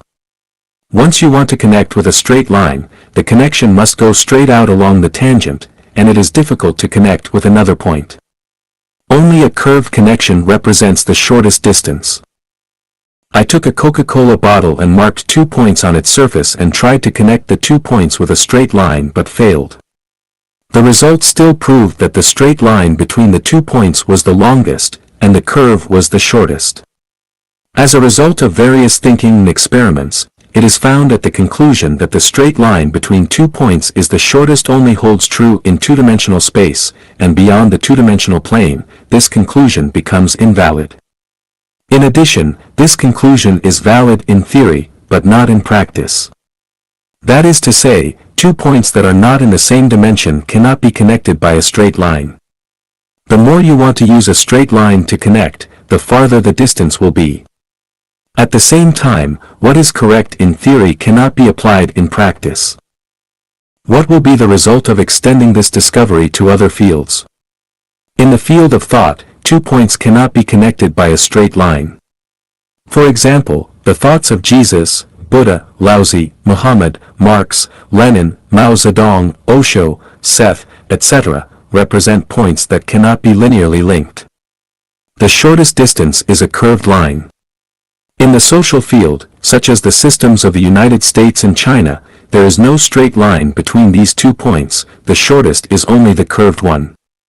In the field of belief, such as atheism and theism, evolution and creation, idealism, and materialism, cannot be connected in a straight line. In human culture, for example, the values of Eastern and Western cultures cannot be linearly connected. In terms of love, the more direct the connection, the shorter the lifespan. A winding path leads to a hidden spot. A meditation chamber lies deep within the flowering trees. The more curved, the more nerve-wracking, the tastier. In terms of happiness, the more you want to get happiness in a straight line, the less you can get happiness. Many people have walked for a lifetime, and finally find that the more direct road is the farthest way from happiness, and it does not lead to any destination. In fact, the Chinese know the truth of the curve best. Bribery is not done directly to oneself, but through his wife, his sisters, or his wife's sisters. It is not necessarily the bribe being as money, but to provide convenience for profit. They do not go directly to the office to ask for help but invite people to go to the hotel first to talk about it. Although they are anxious, they pretend to be okay. Strategies such as playing hard to get, relieving the state of Zhao by besieging the state of Wei, crossing the sea under camouflage, making a feint to the east and attacking in the west, advancing secretly by an unknown path, resurrecting a dead soul by borrowing a corpse, abusing the locust tree while pointing to the mulberry, stealing the beams and pillars and replacing them with rotten timbers, using seductive women to corrupt the enemy, sowing discord among the enemy, etc. all exemplify taking indirect paths to achieve one's goals. The more curved the road of life, the better, and the more direct, the worse. What's so good about being born without experiencing anything and going straight to the grave? Falling in love today, getting married tomorrow, having a baby the day after tomorrow, and dying the day after tomorrow's tomorrow, what good is there? Eat, go to work, sleep, eat again, go to work again, sleep again, what good is there? What's so good about staying the same? A great man once said, while the prospects are bright, the road has twists and turns. Reversing of this sentence is a truth, the road has twists and turns, but the prospects are bright. At least it makes more sense. The same is true in the field of life. If a master were to reveal the mysteries of life directly, and we were to journey to the Elysium Islands continent tomorrow, firstly, we would be unable to reach them, and secondly, we would miss out on the rich and diverse experiences of life. If you are having fun, laughing, playing, laughing and joking, feeling, undergoing, and experiencing, it looks like a curve, not direct, but the actual situation is, the straight line between 2 points is the longest, and the curve is the shortest. I like unconventional thinking and regard the normal as abnormal, and the abnormal as normal. As a result, thinking can extend to infinitely strange and broad fields and often have the feeling of, just as the weary traveler despairs of finding a road, lo! A village appears and the shade of willows and riotous flowers beckon.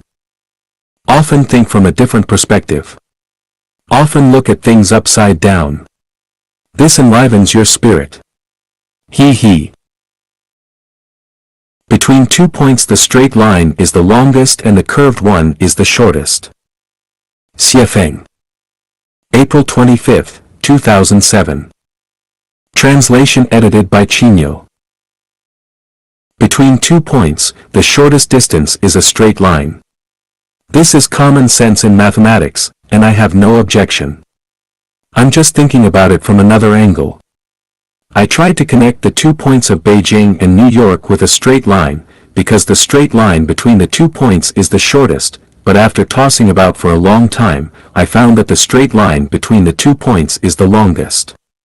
The principle is that the Earth is round, and there is no straight line connection between any 2 points. Once you want to connect with a straight line, the connection must go straight out along the tangent, and it is difficult to connect with another point.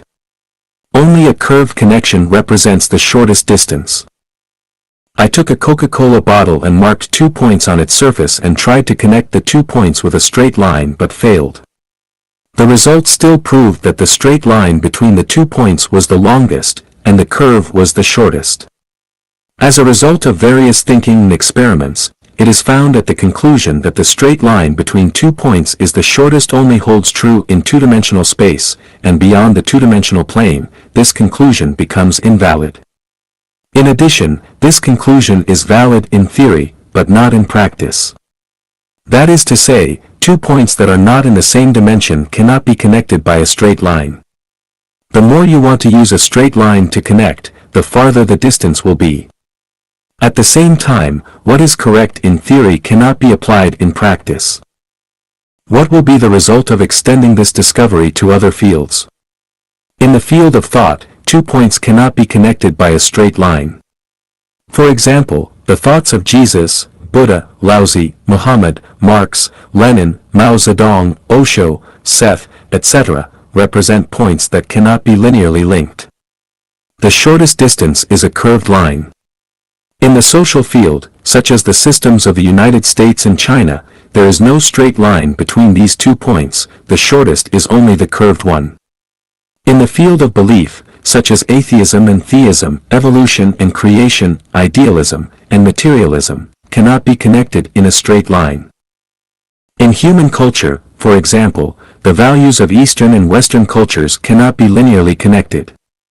In terms of love, the more direct the connection, the shorter the lifespan. A winding path leads to a hidden spot. A meditation chamber lies deep within the flowering trees. The more curved, the more nerve-wracking, the tastier. In terms of happiness, the more you want to get happiness in a straight line, the less you can get happiness. Many people have walked for a lifetime, and finally find that the more direct road is the farthest way from happiness, and it does not lead to any destination. In fact, the Chinese know the truth of the curve best. Bribery is not done directly to oneself, but through his wife, his sisters, or his wife's sisters. It is not necessarily the bribe being as money, but to provide convenience for profit. They do not go directly to the office to ask for help but invite people to go to the hotel first to talk about it. Although they are anxious, they pretend to be okay. Strategies such as playing hard to get, relieving the state of Zhao by besieging the state of Wei, crossing the sea under camouflage, making a feint to the east and attacking in the west, advancing secretly by an unknown path, resurrecting a dead soul by borrowing a corpse, abusing the locust tree while pointing to the mulberry, stealing the beams and pillars and replacing them with rotten timbers, using seductive women to corrupt the enemy, sowing discord among the enemy, etc. all exemplify taking indirect paths to achieve one's goals. The more curved the road of life, the better, and the more direct, the worse. What's so good about being born without experiencing anything and going straight to the grave? Falling in love today, getting married tomorrow, having a baby the day after tomorrow, and dying the day after tomorrow's tomorrow, what good is there? Eat, go to work, sleep, eat again, go to work again, sleep again, what good is there? What's so good about staying the same? A great man once said, while the prospects are bright, the road has twists and turns. Reversing of this sentence is a truth, the road has twists and turns, but the prospects are bright. At least it makes more sense. The same is true in the field of life. If a master were to reveal the mysteries of life directly, and we were to journey to the Elysium Islands continent tomorrow, firstly, we would be unable to reach them, and secondly, we would miss out on the rich and diverse experiences of life.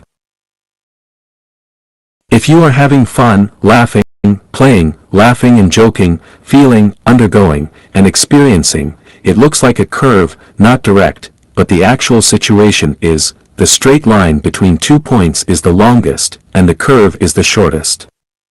I like unconventional thinking and regard the normal as abnormal, and the abnormal as normal. As a result, thinking can extend to infinitely strange and broad fields and often have the feeling of, just as the weary traveler despairs of finding a road, lo! A village appears and the shade of willows and riotous flowers beckon. Often think from a different perspective. Often look at things upside down. This enlivens your spirit. He. How to put on shoes before socks. Xiefeng. February 12, 2022. Translation edited by Chino. Yesterday, a netizen asked me how to put on shoes before socks. Since I didn't have time to respond yesterday, I am writing this article to answer today. Putting on shoes before socks is the 5th item in my article 18 Items of Unconventional Thinking in the chapter on unconventional thinking. Attempting this reverse order of dressing using conventional logic might seem absurd, as it is exceedingly challenging from a traditional perspective and could be considered impossible. To tackle this unconventional concept, one must employ unconventional thinking. Once unconventional approaches are embraced, solutions become apparent. Renaming shoes and socks offers a simple workaround. Call shoes socks and socks shoes. This semantic switch allows for the unconventional act of putting on shoes before socks. In the 1000-year world, where I resided, footwear was singular in form, referred to interchangeably as either shoes or socks. If one desired to wear 2 pairs, layering was the solution. This allowed us to distinguish the inner layer as shoes and the outer layer as socks. Isn't this a clever way to don shoes before socks? Our preconceived notions often lead us to believe that shoes are sturdy and rigid, while socks are loose and soft. However, shoes can be made pliable, and socks flexible. Consider the soft shoes provided by some hotels, easily accommodating a pair of supple socks.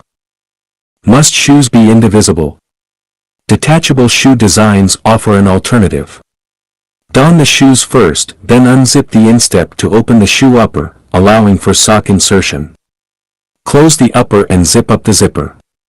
Voila! Shoes before socks. Every phenomenon should be considered within a realm of possibility, 64 possibilities to be precise. Limiting ourselves to familiar knowledge and cognitive boundaries renders many problems unsolvable. For instance, must the China-US relationship solely vacillate between cooperation and confrontation? Surely, there exist 62 other potential approaches. Similarly, must human relationships be confined to just acquaintances and strangers, relatives and foes, or rich and poor? By embracing unconventional thinking, we unlock a myriad of solutions to seemingly insurmountable challenges. Must we adhere to the notion that human society's survival mode must either be capitalism or socialism? Is communism the only future for humanity? Many seemingly unsolvable or difficult problems can only be resolved or answered through unconventional thinking.